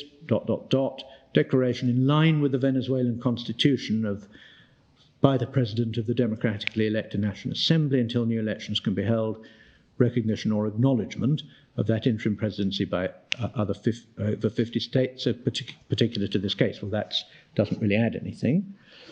Recognising Mr. Guaidó as the interim president should therefore be seen in those circumstances and in the understanding that assuming that role is not with the intention of carrying it out for a term of government, but pending such an election for and inauguration of a new president.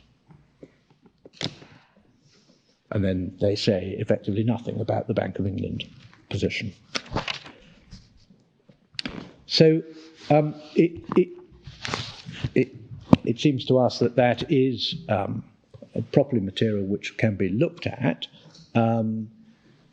It is the closest we have to a statement of the motivation and basis of the recognition statement, and I repeat the submission that it is entirely consistent with a de jure recognition in the form in which I use that expression, and not consistent with a de facto recognition. Just doesn't say anything about Mr. Guaidó's actual power, and indeed the whole point of making it was that he couldn't effectively call elections.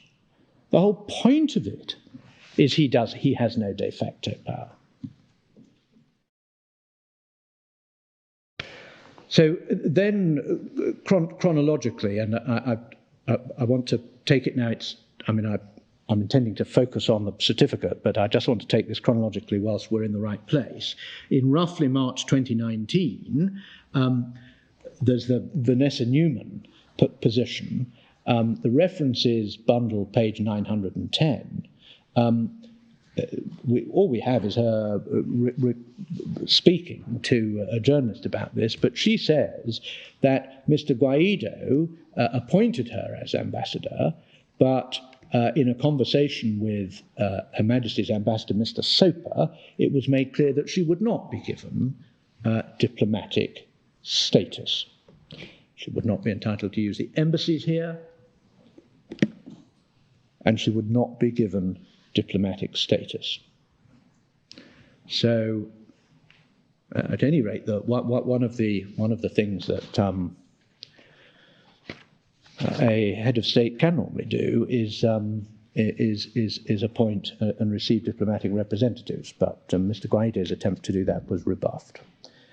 April 2019, the references bundle 1283, the UK arranged a meeting with one of Mr. Maduro's ministers. And then we get the exchange with the Mr. Justice Knoll's letter and Mr. Shorter's reply. So if we can go to 904, because this is perhaps the most important document, or this and 905.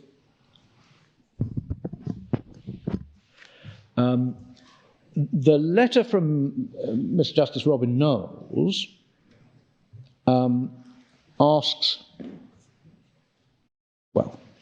invites Her Majesty's government to provide a written certificate on two questions. One, who does HMG recognise as head of state of Venezuela? And two, who does HMG recognise as head of government of Venezuela? You might think pretty simple, straightforward questions, to which the answer might have been, question 1, answer, Mr. Guaidó, perhaps with some indication of whether it was a recognition of entitlement or actuality, but at any rate could have been fairly straightforward. If we then go to the answer, thank you for your letter, says Mr. Shorter, asking, inviting a written certificate on the following questions. Then there's a statement of policy. It's HMG's policy not to afford recognition to governments. Sets out the policy statement. The policy of non-recognition does not preclude HMG from recognising a foreign government or making a statement setting out the entity or entities with which it will conduct government-to-government dealings where it considers it appropriate to do so. And then, where you might have expected an answer to either one or both of the questions, Mr. Shorter says, in this respect, we refer you to the statement of the then Foreign Secretary, recognising Mr. Guaidó as constitutional interim president of Venezuela, until credible elections could be held in the following terms. So, all you get in answer to the court's attempt to get clarity as to the recognition statement is a repetition of the recognition statement. It is about as unhelpful to the court as it could have been. It doesn't answer either of the questions that were asked. The questions are sensible questions. Basically, answers both. Well, I mean, Quaidó structured the answer in a different way. It's neither here nor there. Confirming that the position is, as stated in that statement, which tells you who the constitutional interim president of Venezuela is, not for one purpose or another, but for all purposes. Well, except it says constitutional interim president of Venezuela until credible presidential elections can be held. Yeah. Well, unless that condition is fulfilled, then it's going to remain as stated. But it does not say who is, as a matter of fact, or in the view of HMG, head of government. The courts have construed it as being limited to a recognition of Mr. Guaidó as President qua head of state. There's no appeal from that. So my Lord Legate's reading is different from the reading of the first instance judge, from which there is no appeal. And in those circumstances, to say that it is clear and unequivocal, we would respectfully suggest is a very difficult submission to be maintained. Neither question's answered, nothing is added to or subtracted from what Mr. Hunt said. You might have thought that HMG would think that the judiciary were asking because they were uncertain, or there was argument over, what the recognition statement meant. But no clarification at all, and that is how matters stood until 3 weeks or so ago. So our reading is that the so-called certificate, the Shorter letter, merely repeats and refers back to the Hunt statement, doesn't do any more than that. It recognises Mr. Guaidó as constitutional interim president. The natural reading of those words is that HMG recognises Mr. Guaidó as being entitled, under the Constitution of Venezuela, to exercise the powers of an interim president. And we say the recognition statement makes no statement at all as to whether or not Mr. Guaidó in fact has the powers which an interim president ought to have. It says nothing express about head of state, nothing express about head of government, and it is, in our submission, a recognition by HMG that in its view, Mr. Guaidó is entitled to and ought to be exercising the powers of interim president. It's entirely consistent with what was said to Mr. Tugendhat and what was said in Parliament by Mr. Hunt, and that is consistent with Mr. Shorter's letter. Now, well, perhaps that's an appropriate moment. Yes, I think it probably is. Thank you, Mr. Vinall. In that case, we'll adjourn now. We'll bid farewell to Sir James. The court is grateful for the Secretary of State's assistance, and we'll resume tomorrow morning at 10:30.